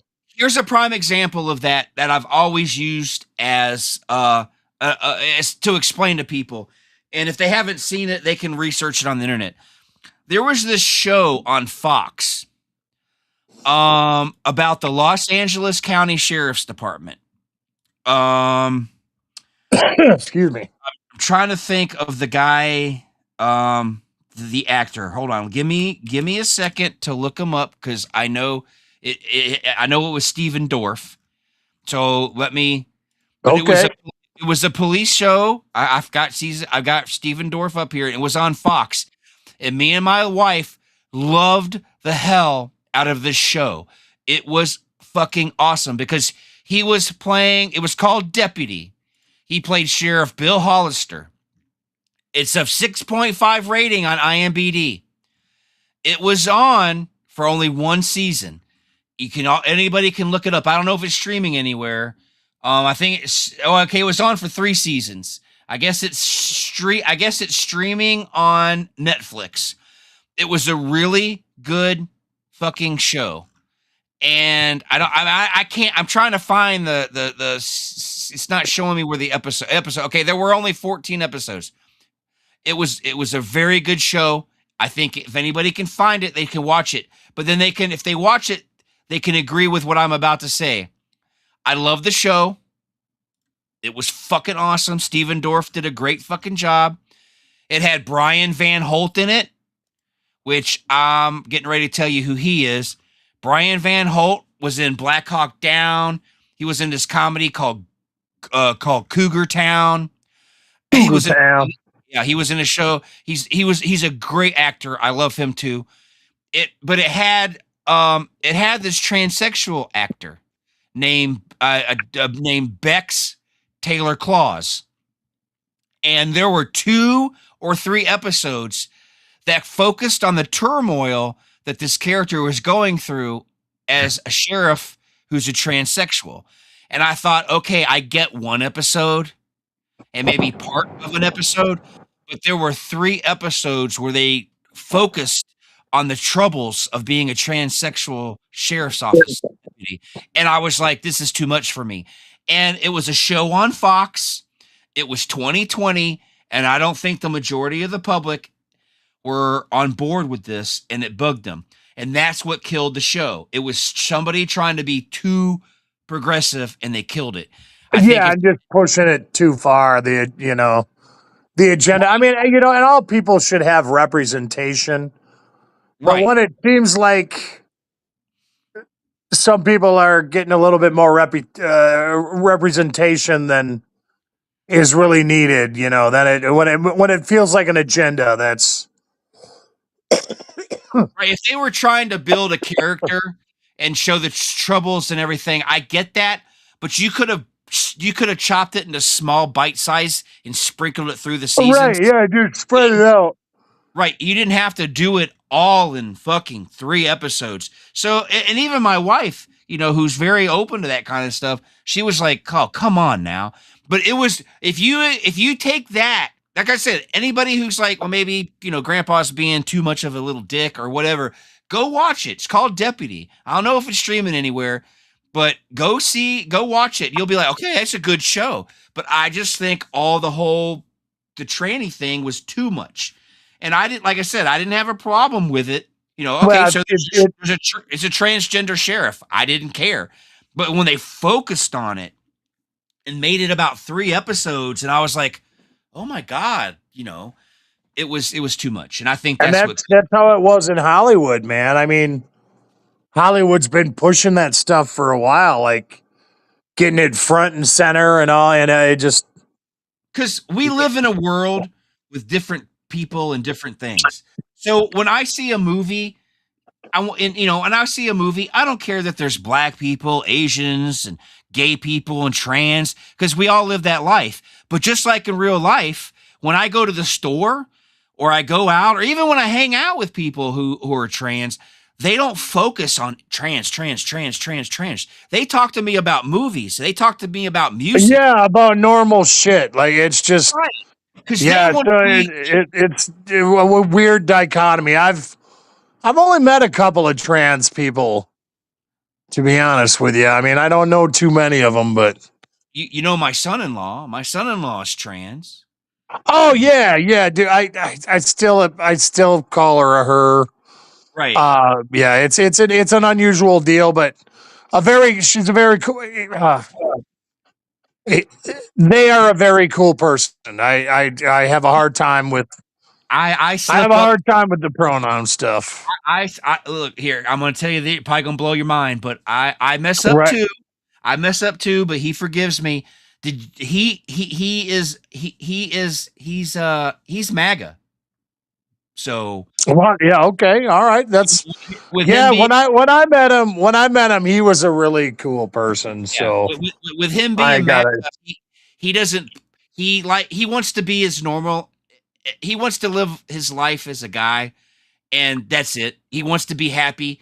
He doesn't want to make it a whole political thing and make it a lifetime statement. It's what's for him, so he's cool with it. Just, So that's yeah, what whatever makes him comfortable. Yeah. right. And that's what I'm saying. I don't have a problem with transsexuals or gays, but let's not make everything about your sexuality. Let's talk about the Bears. Yeah, living, it's just move on. Yeah, you like that stuff. That's good for you. It's not. It doesn't have to be a super big issue. Like, right, you're right. just like everybody else. Just like now, like when it comes, Cyrus likes midgets, so that doesn't define him, though. right, and like Yeah. we don't know what goes on during Travis and Cody's hunting trips. It's none of our business. Yeah, we don't know, man. They could be the Brokeback Boys. The yeah. the backdoor boys. It's who knows. It's none of our damn business. Yeah, if it was, I mean, it doesn't define the person. So, Right. but right. but I don't know. But you brought up the woke thing, and I know what you were saying. That people were saying that this new Predator movie is woke. I'm not seeing it, man. And I'm just maybe Right. I'm missing something that they're. I didn't take this as a woke movie at all. Like I could see where they could say, well, he's a runt to the litter and the little guy and the women are the bad ones and they got power. I don't know. I didn't take it as woke. I didn't. I was just fine. But you put something on like that new Star Wars or Star Trek show. Oh my lord, that shit's woke. They weren't. They weren't women. They were robots. They just had the skin of that. That's how I see it. They were just skinned. Yeah, exactly. Tessa being the big powerful leader. I totally bought it. I totally, they designed her to be that way, and all the other dudes on the ship were just kind of like low level synthetics. What do you God, want that movie was cool. I'm telling you, anybody that goes out there, just that movie, it's cool. It's definitely worth watching, man. I don't know what Cody's going on here about. Tune in Sunday night at 6 p.m. for. Yeah, I guess we're doing a second part of the conspiracy theory show because we started doing. Okay. Yeah, we're going to talk about disturbing behavior, the 90s movie with Katie Holmes and Jason Marsden. Is that his name? Yeah, Cyclops. Yeah, Cyclops. Yep. Yeah. So yeah, we're going to discuss that, and so we won't touch on it here too much. But yeah, we got a little bit See, now Didn't say backdoor boys. he's got a sense. See, you got to like people with a fucking sense of humor. You know, other guys, I would have said that. We would have said that too, and they would have been all mad and stopped watching. You know what I mean? Right, yeah, but they know we're not serious, man. And shit, between the two of them, they got 104 kids. So it's not, they like the cooter, so They got way too many baby mamas. Way too that's many. right, man. They got 180 kids running down there. I don't even got one kid, man. I like the cooter just fine. But But at wasn't in least, the cards for me, I guess. you know, I got to ask you a question. I grew up in the South, so I got to ask you a question, Murr, because you grew up here. Yeah. Yep. Because as a gun guy, when I was growing up, it was normal. It was, and you don't see it anymore. You don't see it anymore. But it was normal when I was a kid. Every pickup truck had a gun rack in the back. Yeah, a gun rack in the back. Yeah, we had that up here too, man. Okay, Yeah, I was wondering. Okay. My dad used to tell me stories that up north Wisconsin, that they would take their fucking guns to school with them. Like they would have their rifles in their lockers. So when they got out of school, they could go deer hunting right away. You know what I mean? My school. Oh, look at these guys. Look, now they're shooting. Now they're playing games. It's only gay if it's on Wednesday. Is it Wednesday right now? Or no, it's Thursday. It's Thursday. It's Thursday. Yeah. So they're today, at least they're not gay today. So yeah. But I think he was trying. I think he wanted to put Thursday. I think he was trying to do a shots fired thing, but he put the wrong date because he's from Missouri. He can't read a calendar. But that's anyway, right, man. Or he's been hitting the sauce and he thought it was Wednesday all over again. My high school had a rifle team. They used to teach kids in school to shoot. Yeah, we didn't have no rifle teams up here or nothing like that, but the thought of a gun rack in the back of your truck was normal. You know what I'm saying? And that's even now mid 90s, it was still normal to kind of think like that. So I'm going to say this, and people are probably going to get mad at me and want to attack me online because that's the coolest thing to do these days. Send me private messages. But when people were running around with gun racks in their truck and this, that, and the other, didn't it seem like it was safer? Yeah, because you didn't fuck around, man. Right. If some lunatic wanted to get wild, you got 10 guys with pickups like grabbing their shit. Nobody fucked around back then. Right. That's what I don't understand. And the lunatics didn't rule the roost. It's not a gun problem. It's a mental illness problem. Right. Because the mental illness folks seem to be running the whole fucking show at this point. Oh, now you're saying you don't judge. I don't nibble no knob on Thursday, dude. I'm a Wednesday guy myself, man. Well, somebody said that to me the other day. I was out. That they nibble the knob or what? No. Back to the I got you, man. I mean, if somebody came up to me and said they nibble on knobs at night, I'd be like, okay, I don't know why you're telling me this. Hey, man, at night, sometimes I got somebody come over and I nibble on a knob. That would sound weird coming from me because my situation with my walker and trying to move around. The logistics of me nibbling a knob would be unusual. I don't want you to think about it, but now I'm gonna lay in bed tonight watching fucking TV and it's gonna pop into my head. How would Big Murr do it if he was gay? How would that work? Yeah, that wouldn't be good, man. I cannot think of any position that I could get into that would be an enjoyable thing for anyone. You'd have to. Look, I'll just have to. I'll say it because I know you don't want to say it. everybody would have to ride you. That'd probably be it. Yeah. Yep, that's it. At that rate, you'd have to have a 3-foot schlong to get in my back door. but But back to guns. Back to yeah, let's guns. get back to guns. Travis made us gay, dude. Yeah, try. Oh, you nibble knobs for pretzels, though. That's right. How do you think I got the bag, dude? Somebody pointed out the other day, I don't remember who it was, that they could see I was printing, is what they call it. He could see that I was carrying a gun. He goes, Right, what's the point of being carry conceal if I know you have it? I said, I don't care if you know I have it. More power to you if you know I have it.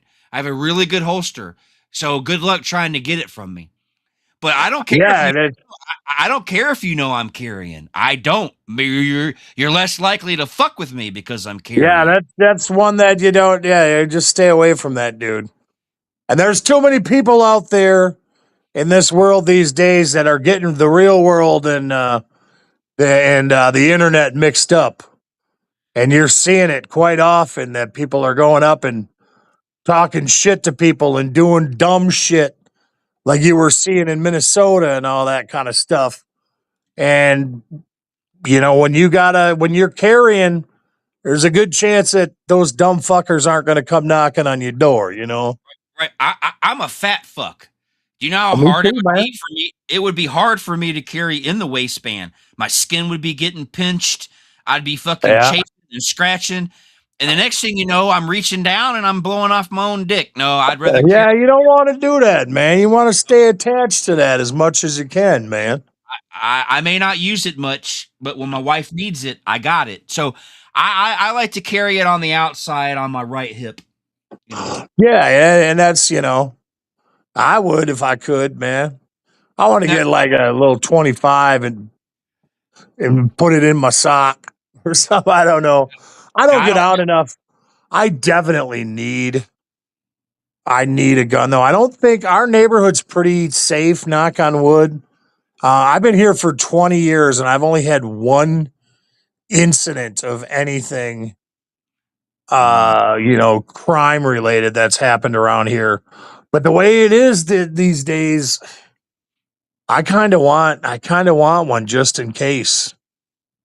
Because, if somebody broke into I don't even want to talk about this shit online, but for anybody watching, I do have a gun, man. I'll shoot you in the face. You're breaking my house.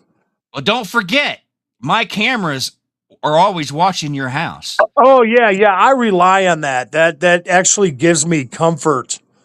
I'm just glad that you haven't caught me when I was out in your yard at 2:00 in the morning taking a shit.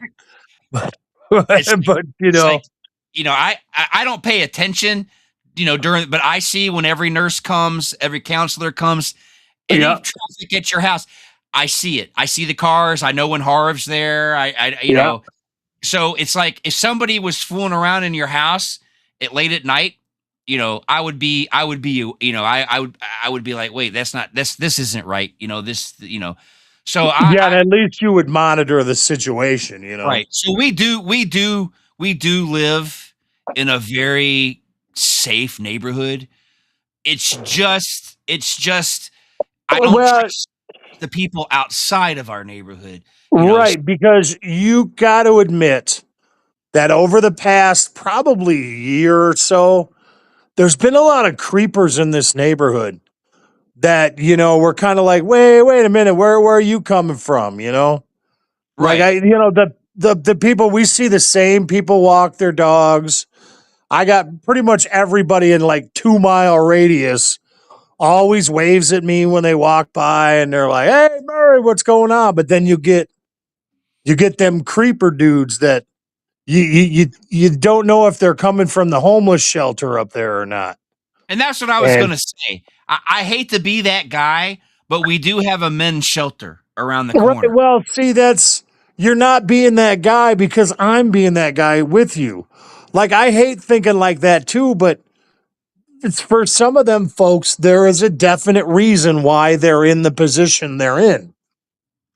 And I don't I'm going to sound terrible and heartless, but I don't necessarily want those dudes walking around my, because I've had some dudes, that walk by and they're all fucking creeped out and whacked out, asking me for cigarettes and stuff. And I'm just like, man, I don't want you to get chummy with me, man. You could come walk by and say hi or whatever, but I'm not necessarily wanting you to think that you can like come in my house and shit, But Right. No, totally understand that.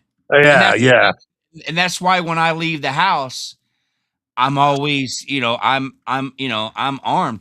Now when I'm in the car, obviously I don't wear it because of the seatbelt and everything, but Yeah. it's in my door.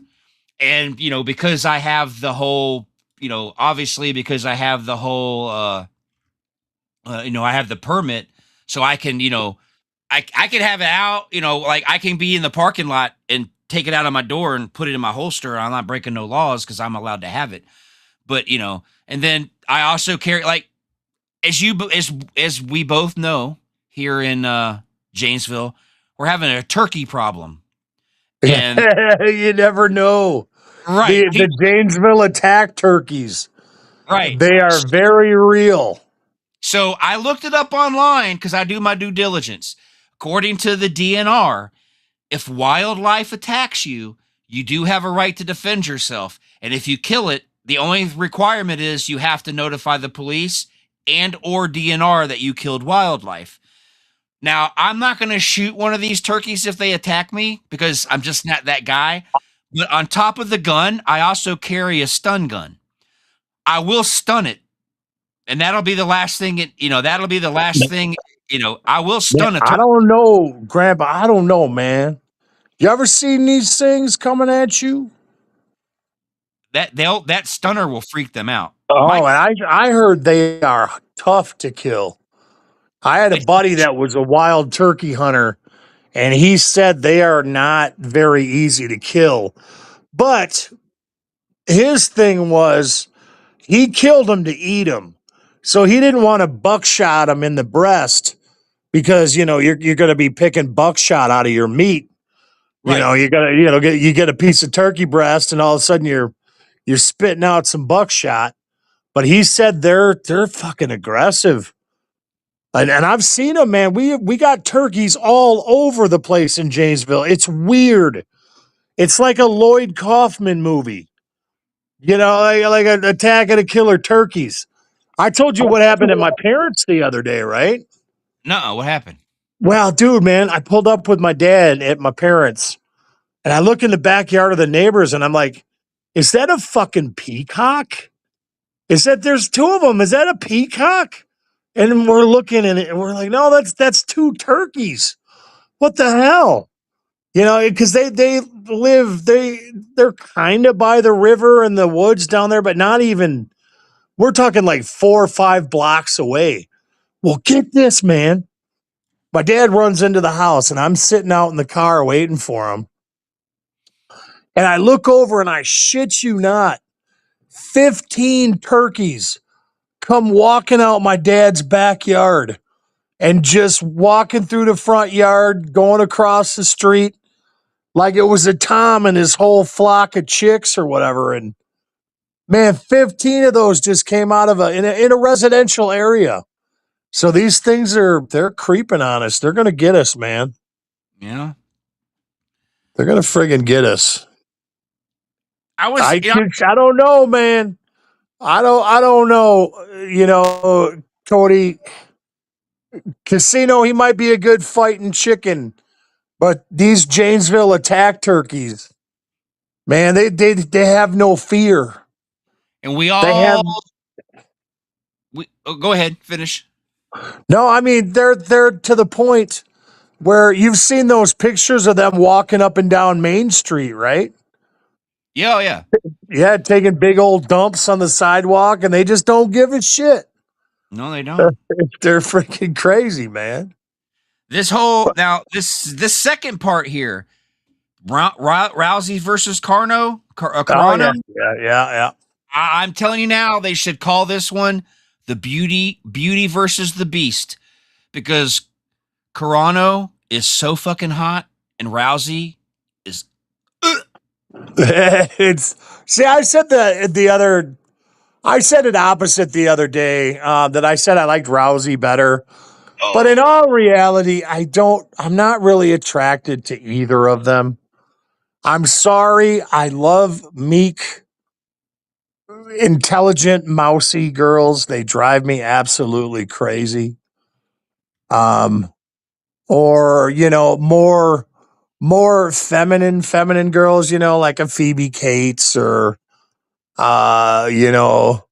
But then again, I was also very attracted to the Baroness from GI Joe. So She was nerdiest. She had a hot bod with nerdy glasses. She was like that right, sexy so she was, librarian thing. right, and that just unlocked something in my brain. So yeah, if you come over to my house, you'll notice I have a Baroness figure on my wall. She was one of my all time favorites. We'll put it that way. So But now yeah, brother, we probably lost more viewers now because here we are talking about hot cartoon characters. yeah, we're nerds.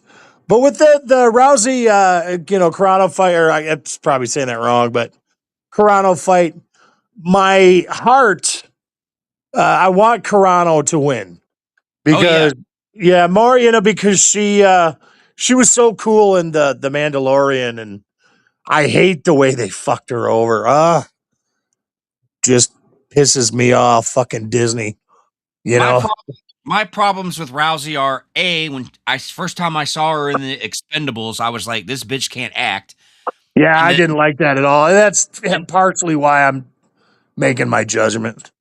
then she joined WWE, left, came back to WWE, left, and they said nothing good about wrestling. It's like, oh, it was good enough to get a nice paycheck, but you can't, So I just think she's wishy washy. Yeah, and she wasn't It doesn't help the fact that I didn't really watch women's MMA, and then Rousey got super big, so I think I got a pay-per-view or something, and it was my first time watching Ronda Rousey, and she got her ass beat. So, I don't really have a whole lot to judge her I performance on, and I don't think I've ever saw Carano fight once. I I don't really like watching. I haven't really watched. It's not that I don't.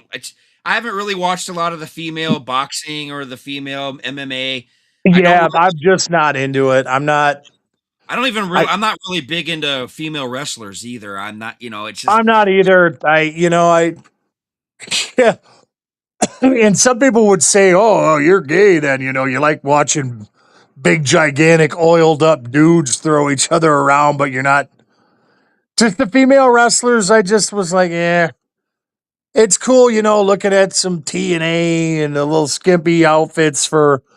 That's cool for about 5-10 minutes, and after that, you're like, give I'm me some muscle heads beating each other up again.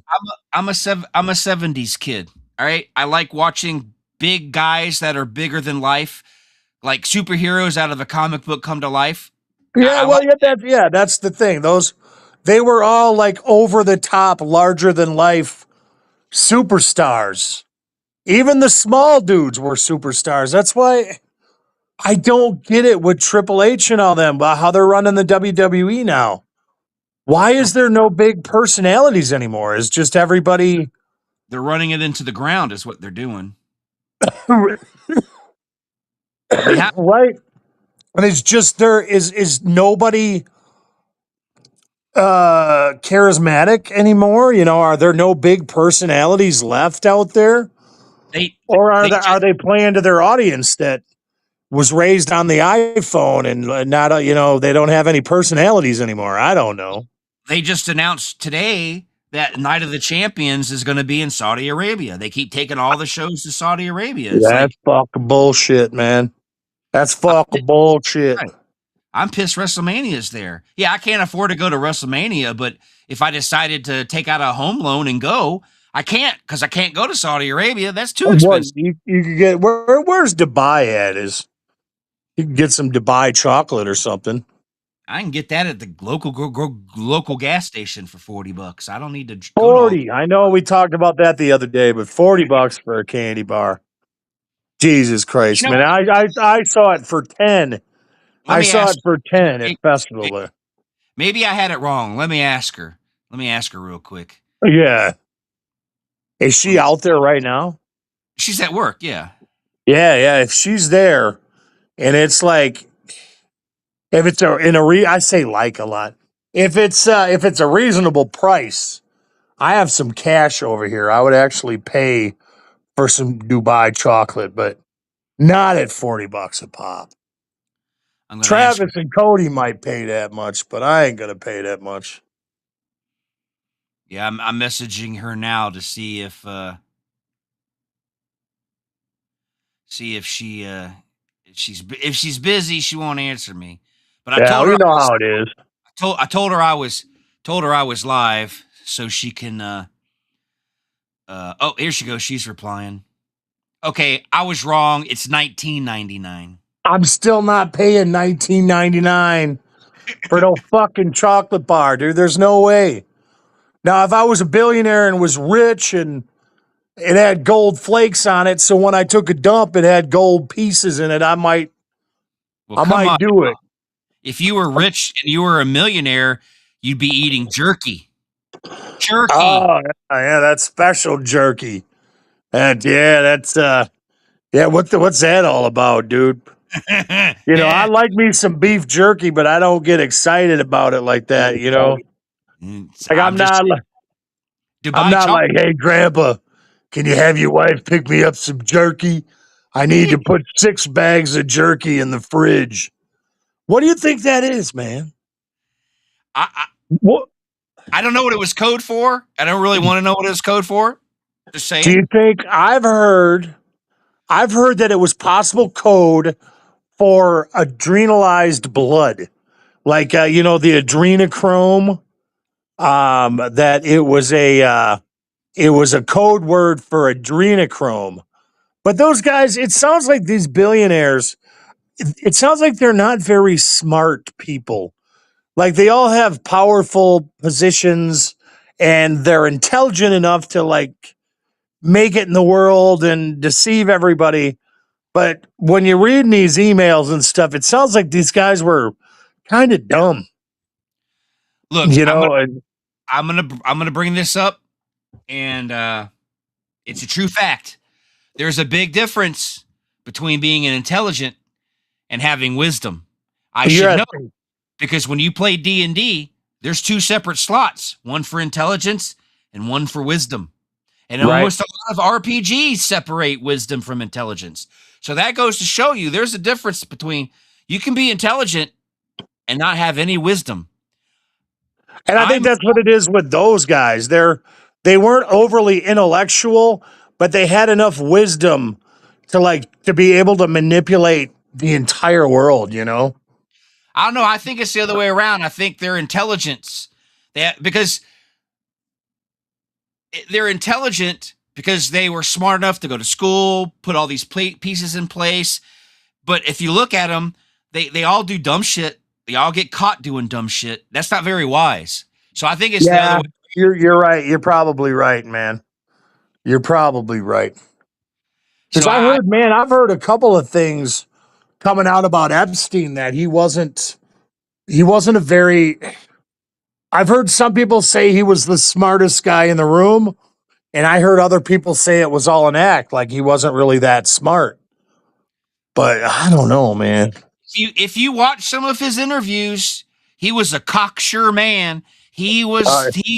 So I don't see how somebody with such an ego would ever kill himself. Oh yeah, yeah, dude. There's no way he was going to beat the system. He was going to get out of it. Well, yeah, because I mean, even in his situation, he had all the power. Now, I've heard a couple different angles on this. If you want to touch on it for a couple minutes, like I heard that, of course, you know, there's a rumor that the Trump administration had him killed because he was going to spill the beans about everything. But I don't know if I buy that because everything was getting out already anyway. Q was in full force. But now the way that now that everything is being exposed, and you see the way that the DOJ and Trump is handling it, it's kind of like, well, that is feasible that Trump could have had him killed, I guess, to silence him. But then I heard a weird one the other day was that the actual guards at the facility knew that he was this rich guy and did all these terrible things. And the guards actually, like, it was a prison hit. You know what I mean? Like the guards themselves got together and either paid another inmate and set it up so there wouldn't be any evidence. And the guards actually just killed him on their own, just like a rich dickhead getting taken out in prison, It's hard to say with Epstein. And then there's the rumor that he faked his own death and people smuggled him out of there, and the body that was lugged out wasn't the same guy, and or just Right. Well, a lot of crazy stuff. You can call me insane, and I'll take it, but I think he's on a beach somewhere living it up with Ghislaine, because that's not the same woman in those pictures. No, that ain't, man. There ain't nowhere. That's the whole Joe Biden thing too, man. When Joe Biden came out there, it was like, wait a minute, that's not Joe Biden. And now with Ghislaine or Ghislaine or Queef, whatever her name is, that's not her, dude. That is not the same. No, she's been replaced. I'm telling you. Because like just last year, they were showing pictures of Ghislaine. Last year, they were showing pictures of her, and she had long hair, bobbed. She was looking good. Like her face had thinned out and all that. Maybe she put a little bit weight on in prison, but she went back to her goofy hairdo. I don't think so. I don't know. It just doesn't make sense. Like they purposely tried to make the body double look like the image we've all seen of her, but it just wasn't the same. It just wasn't the same person. Like me, my thumb head gets bigger and smaller every other week, but you still know it's me. Right. And that chick wasn't the same, man.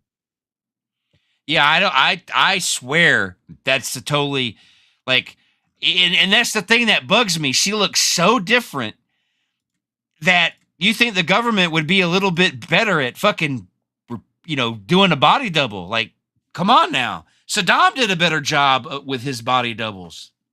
Well, sometimes you got to think about it like this too. Maybe that's what they want. Like the people that are in charge of all this, they want us to know it's a body double. And like with Joe Biden, I think in some ways, because I still believe that wasn't Joe Biden for 4 years. That was not, his eyes were too different. Because even after plastic surgery, all that stuff, your eyes still, I don't know. I got to take that back because you look at like Kenny Rogers. After his plastic surgery, his eyes were not the same. Yeah. But it was still Kenny Rogers. But Joe Biden just looks so different. And, maybe they want us to know that. They're like, look, we can do whatever we want and we're going to get away with it. And we'll just, right in your face, here's some other weird broad getting paid to do interviews and sit in Ghislaine's prison time while she's in Tel Aviv. Because, man. But if you look at it, the whoever this Ghislaine Maxwell is we have now, she's getting special treatment. She's in a cushy cell. She gets to go out. She's got puppy time. She gets puppy TV time. Yeah, dude, puppy time. So whoever replaced her was probably a lifer anyway, who were like, shit, I'll do it if I'm gonna get this. Yeah, you had nothing to lose, and we'll give you cushy treatment if you just pretend. Because, man, Ghislaine's father was so high up in the Israeli government and all that stuff. There's no way that they were going to, they would get her out of there fast. And she's the one holding all the secrets, so they'd have her killed. But because of the Epstein debacle, with the way him going out, they don't want to take out Ghislaine because that's just going to raise too many questions. So she's kind of untouchable. So they just got her ass out of there. Just, just. But could you imagine? Could you imagine? I was thinking about this the other day too. What if this whole thing with him, with Epstein, what if it too is a big joke? Like none of it's real. It's just, what if it's just more of trying to divide the world? Right. Everybody talks about Trump and how Trump is here and the way the left and the right are today. That it's all by design to separate, to divide America. But how would you, if you want to divide America, how do you go about dividing the world? I don't know. Jeffrey Epstein seems like, the Jeffrey Epstein stuff could divide the world. I'm not saying that it's not real. Satanic. Yeah. Right. Yeah. Right. I'm not saying that it's not real or it is real. I'm just saying whatever it is. No, I've thought about that too. Like that's all a big psyop too, We can't trust anybody anymore. We just really can't. I mean, I hate to say it. Well, I've never trusted politicians to begin with, but we can't even trust the media anymore. I could, I used to be able to trust Walter Cronkite. You know what I mean? But right. It just seems like we can't trust anybody anymore. Like, they're all just lying or covering. It's like for a decade, Alex Jones was all about the cabal and all that stuff. And now it seems like he's trying to defend these said people who were in the cabal. It's like, dude, you switch sides? When did you do that? So it's like, oops. Yeah, something happened there. I was going, but I wasn't going. So it's I heard everything you said. Okay. Yeah. So you can't even trust, anybody anymore. And it's weird. So it's like, I don't know. I don't know how, I don't know what's going on. Like, we can't trust our leaders. We can't trust, we can't trust anybody. The media, nothing, man, nothing. Right. And I said this to somebody the other day that I have a bad feeling that they want us to get to a point where either we're at civil war or so close to it because everybody hates each other so much. And now we're finding out that everybody in the government's been frauding all our tax money and they're all satanic pedophiles. And I almost think it's by design to tear down the system. So we beg, like as a human race, we're like, we can't take any of this shit anymore. We're done with it. We can't. So the new way is to going to have AI as our governance. You know what I mean? Like the AI is going to be the new government that runs all the systems and the algorithms and then whoever controls AI is going to basically control the entire world or whatever.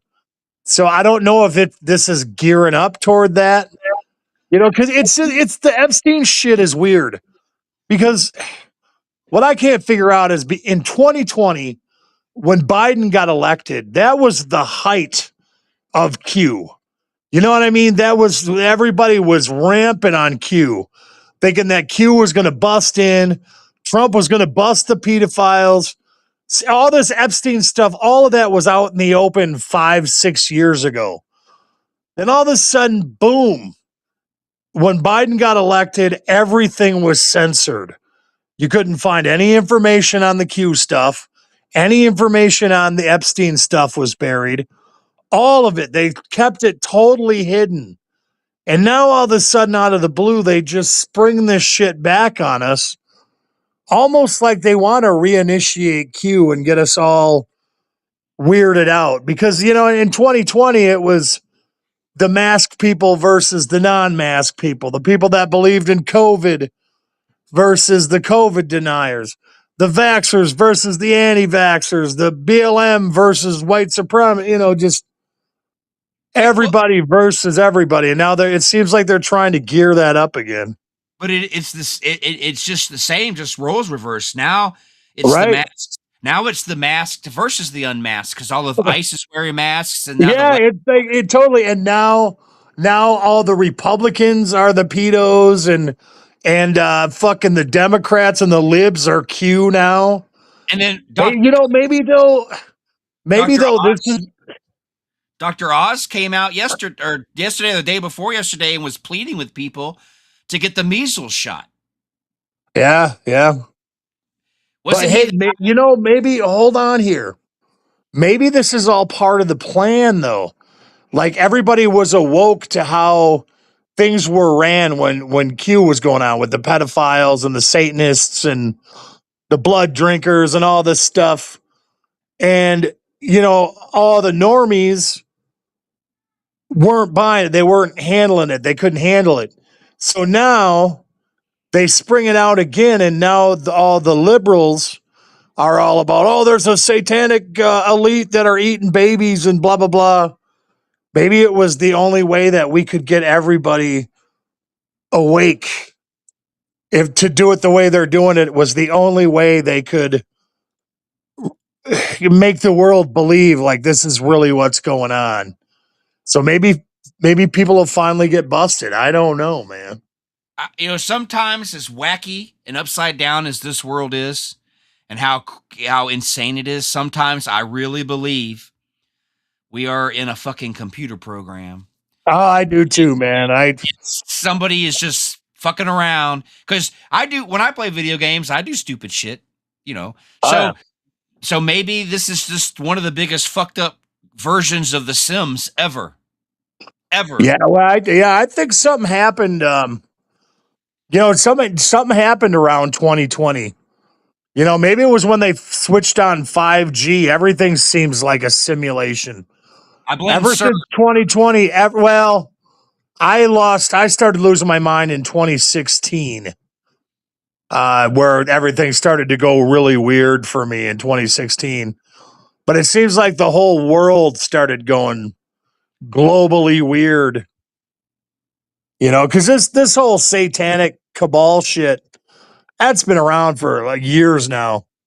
Like I used to read that Hillary Clinton was known as the Raven. I But mean, yeah, I'm gonna be honest with my opinion here. From the stories that you and Harv told me, I think I don't know if he really ever had a mind. He might have lost it. Me? Yeah, I probably lost it years ago. I probably lost it when I first lost my first girlfriend. I never got it back. But I should wear these glasses more often. They're really helping my eyes out. I think you've been. I'm crazy as fuck. I've been crazy my entire life. Yeah, me too. Pretty much. I don't believe everything I'm told. I still like to research my own and dig deep into my own. But now it's getting harder to find the truth because somebody has an agenda. So, you try your best to prove that, somebody said this or somebody said that, or this is true and that's true. And you go digging and you're like, oh, okay, maybe I was wrong. And then you go digging and then 6 months later, you're like, oh, I did find it. It's like, I just think with the way it is with the internet, a computer program can change things. Like, I think a lot of this Mandela, think about it. Think about this for 1 second. All this Mandela effect thing. People can't prove there was a cornucopia. People can't prove this. And they're like, well, I can't find it on the internet anywhere. Well, what if AI has removed it? What if AI is like, let's fuck with these people, and remove stuff? Or they can't get every aspect of the program right. Like there's just too many details and they're missing some stuff. Because, man, there was a motherfucking cornucopia there, right? There always was a cornucopia. That shit drives me crazy, man, because that's how I learned the word cornucopia was from Fruit of the Loom, man. Well, the one that's been bugging me the most lately, the first one that bugged the crap out of me was the fucking Bear. The Publishers Clearinghouse one pissed me off the most. But this new one that's been bugging me, and I didn't think about it till it started showing up, is the Stouffer's stovetop stuffing. They're saying it's never been Stouffer's stovetop stuffing. I could have swore it was. Yeah, that's how the commercials went, wasn't it? Well, that's not. Stover's stoves. but I want my stovetop stuffing. No, that fucking weird commercial. they're saying it's always been owned by Kraft. It was never Stouffer's, but I could have swore it was Stouffer's. And see, that's what I'm saying, and I can't prove it. Because No, man, that's bullshit, dude.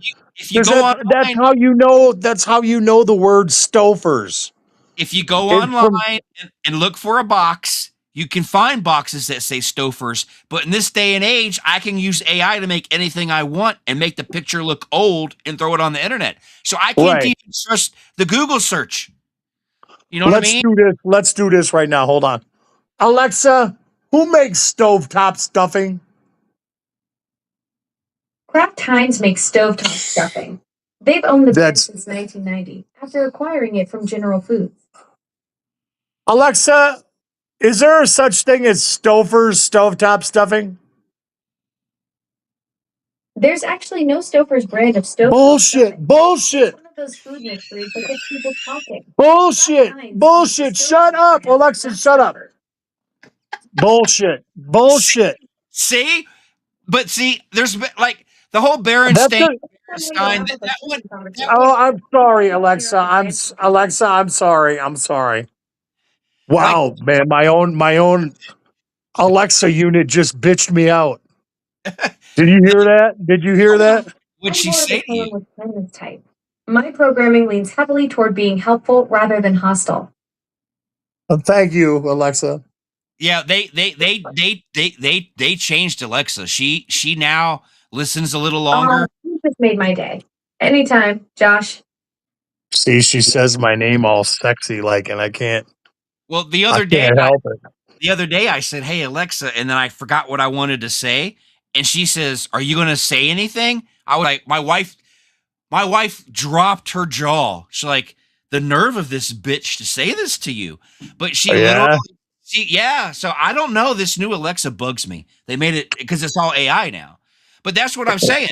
I get it. It's, Berenstain, Shazam. I get that. That could be people just confused. People. But, yeah, with Berenstein, I wasn't 100% sure because the Berenstein Bears were always there, but I don't remember any kid Right. being really into the Berenstein Bears Right. or anything. And I know there was no Jiffy peanut butter. I know it's always been Jif. I know that. I don't know, man. That one's confusing me too because I always remember it as Jiffy. Jiffy Pop. You're probably confusing Jiffy. Well, yeah, it could be Jiffy Pop popcorn. Yeah, that could be it. But because you wouldn't want to have the peanut butter be called Jiffy if there was Jiffy Pop, and they were all right. I'll give you that one. But Stouffer's, yes, I swear to God, there was a fucking Stouffer's stovetop stuffing. It just I can't because that one. There was like a commercial which had like an Ebenezer Scrooge dude that kept saying, "I want my Stouffer's stovetop stuffing. I want my stovetop stuffing." Like, and he kept saying it like all stupid, like.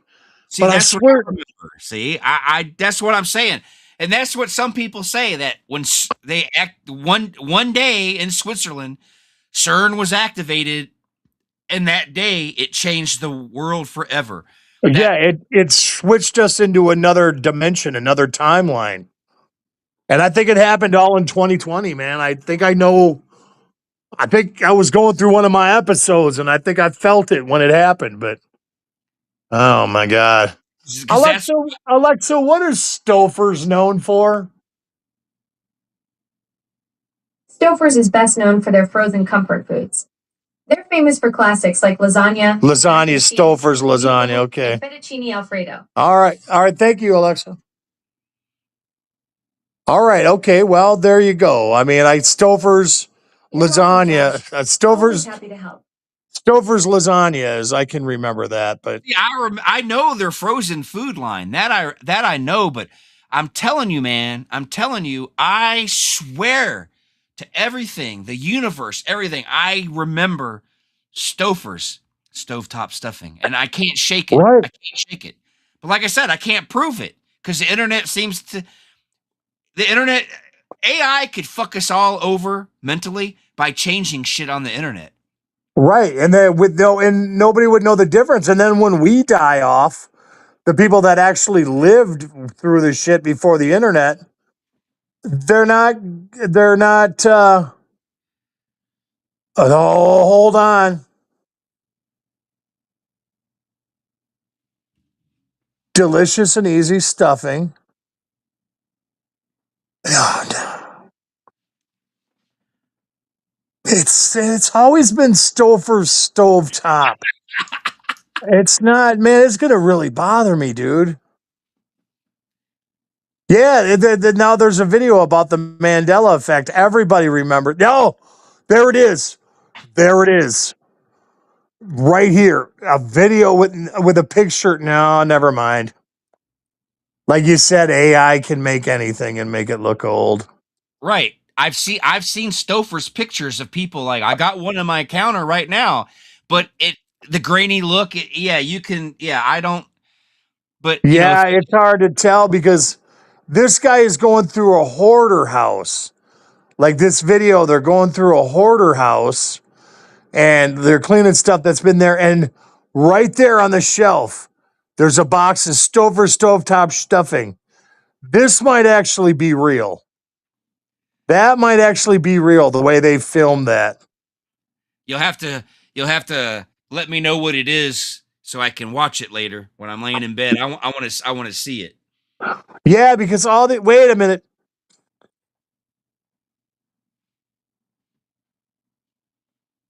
All right, I pulled it up and this girl. Nah, that's just a fucking picture that somebody made. That's just her talking about it. God, this one's really gonna fucking bug me, man. Yeah, Because I swear to Christ, it was always Stouffer's toast. But I guess I wanted to show you real quick what I broke down and bought. right. Skeletor. Oh, the bobblehead guy or the Funko? Yeah, but Awesome, man. this one's the meme. Showing him run off. Says until we meet again. Oh yeah, I was gonna say, why has he got his ass to you? Because it even says meme. Yeah. Okay. I didn't see that. Yeah, if you look on the back, it shows. Yeah, that's what it is. I couldn't help it. I had to buy it. I usually. Yeah, that's pretty awesome, man. He better say it in the movie. Yeah, he better I know. say it in the movie. I hope Jared Leto does a good. Yeah. He better. They better corn it up. I don't want an emotionally deep Skeletor that you relate to, and and you feel for the villain, and he's just a tortured. No, I want Skeletor to be a fucking asshole. That's it. I want him to be a fucking asshole saying asshole shit. Yep. But you brought it up a minute ago, and I wanna mention it. But I wanna mention say something about it. You mentioned about AI running everything. If that's the direction we're heading, eventually all these rich people are going to turn on each other. Yeah.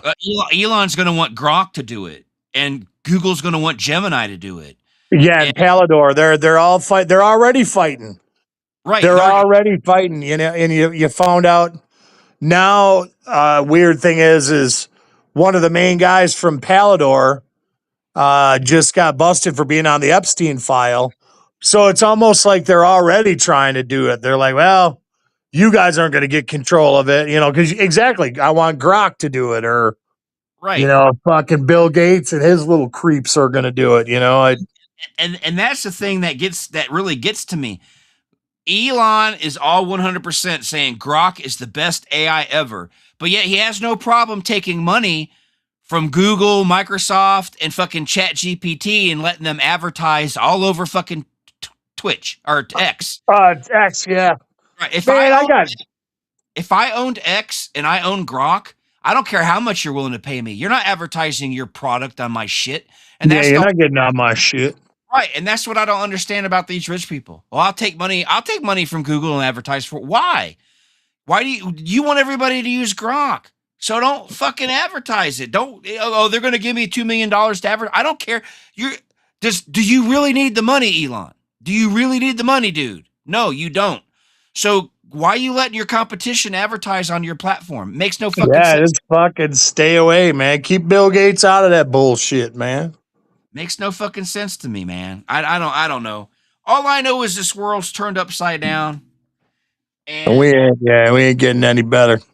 and But and, hey, and, I, people, and, I, and I I got the might have to wrap this up here in a little bit, man. I'm gonna go to the bathroom, and then I gotta grab. I haven't had dinner yet, so I'm gonna grab something to eat and all that stuff. all right, And all right. yeah, Well, we've been on for 2.5 hours. We did a pretty good show tonight. So yeah, we don't go this long, but I had a nah. feeling because I said, well, you could switch to the other chair, and I knew that if we had just done it in the chair, we'd have been done a long time ago. But Oh yeah, we would have been done an hour ago because I don't know. That chair was fine for a little while, but for some reason, it hurts like hell to sit in that chair. And I don't know why, man. I'm thinking about getting another one that can hold like 800 pounds. I'm not even that close or anything, but it's a little bit more cushiony. And yeah, I don't know what it is, that chair. It's just very uncomfortable. well, Can't stop fidgeting when I'm in it. well, since we're gonna nip it in the bud, I want to remind everybody to tune in Saturday for Grandpa's playlist, and I think it's going to be a good one. Murray might actually get mad at me when he listens to it, but it's okay. What are you doing? Rats Out of the Cellar. Oh, yeah. We talked about that the other day. All right. That one's going to be on Saturday, and then don't forget Tuesday to check out Ken's show, Getting Live with Ace, 8 p.m. All right. Central, 6 Pacific. Then don't forget to tune back to here on Thursday. And then I guess you guys, as from what Cody has said earlier, you guys are going to have an episode of Backwoods Horror Sunday night at 6 p.m. Yeah, Sunday night. It's kind of out of the blue having another episode right away, but we're going to do it, man. So All right. So there's now that. I don't know if I'll be in the chair or the rig for that one, but usually we go pretty long on Backwoods, so I'll probably be in the chair for that one too. Okay. I hate doing that to them, but it's easier for me to podcast that way until I get a goddamn tripod. Cool. Yeah, we gotta get you a tripod. Then you can just sit in the chair and you can get it nice and angled so it doesn't show your thummy head. Yeah, it doesn't show my thumb head or go up my nose, and Yeah. I don't have to look at it with the bifocal lens, like looking all tarted and everything. So, but I do want to say, I want two things before we go. I haven't done this yet. Bam! Vanna White's ass. Her little ass, dude. That's we're live online. I can't say everything I want to say, but her butt. I'm a dog. I'm a dog. I had to show it. So there's that. It's okay. It's all right. I miss you, Vanna. I miss you. And Me then too. I want to let everybody know that earlier tonight when I said I can't afford that, drugs are bad. So I want everybody to remember that drugs are bad for you. And don't listen to Grandpa. Even though Grandpa said if he could afford it, he'd smoke some weed, he'd snort some coke, and he'd do some acid. No crack. I don't want no fucking crack. No, we don't need that garbage.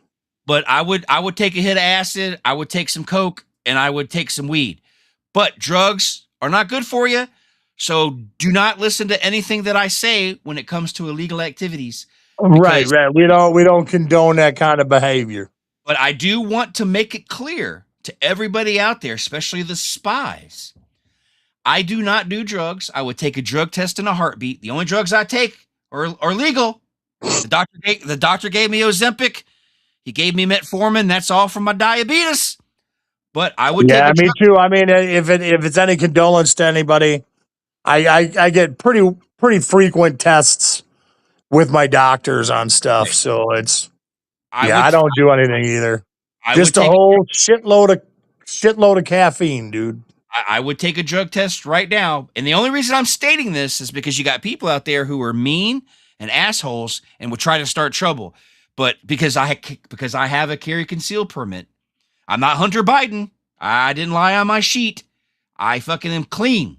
So I don't have to worry about that. But just in case anybody gets the bug up their at, well, I'm going to tell people Grandpa does drugs and he has a gun. I do not do drugs. I do not do drugs. And I'll attest to that. I've never seen you in that kind of situation. I don't even drink. because alcohol and Alzheimer's don't mix. But I don't drink. But I'm just letting anybody out there know who want to be a dickhead and try to start trouble for me. I do not do drugs. It's very good, man. Very good. So with that being said, yep, I will probably see you around the way. Take care of them records over there.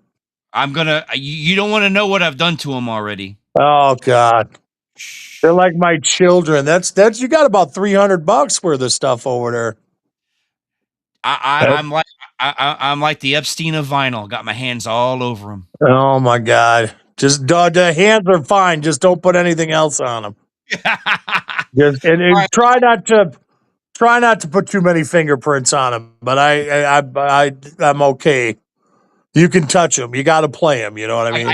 I got to touch them and take them out. But no, I will treat them like they were my own grandchildren. Because I treat my grandchildren better than I did my own kids. So that's good, man. I think my parents probably would have too. So all right. So you have a good night, and I will see you probably next Thursday.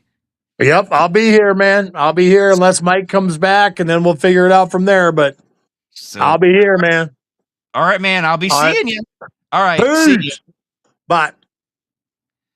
All right. Well, that was Big Murr, and that's it for me. I'm going to get out of here. I'm glad you tuned in. I hope I didn't get too stupid, which I probably did, but that's okay because that's what I do. Sometimes I'm just a big old fucking dumbass. And you know what? I can admit it wholeheartedly. Pure dumbass. So anyway, make sure you tune in to all those other shows and check out everything else that Rabbit and Red has. And then don't forget, Backwoods has their Rumble page. Don't forget Sunday they're going to be on. So hope you enjoyed the episode. Please listen to the Rat. I ask a lot of serious questions. Now I'm being serious. I ask a lot of serious questions about the band Rat. It's all in the episode. Watch the episode, and when you're done, you can email me at grandpathernerd@protonmail.com or go to my grandpa's playlist and tell me if I'm right or if I'm wrong. But I'm begging you, you got to listen to the Out of the Cellar episode of Grandpa's playlist. So until next time, I'm Grandpa the Nerd, and I'll see you around. Peace.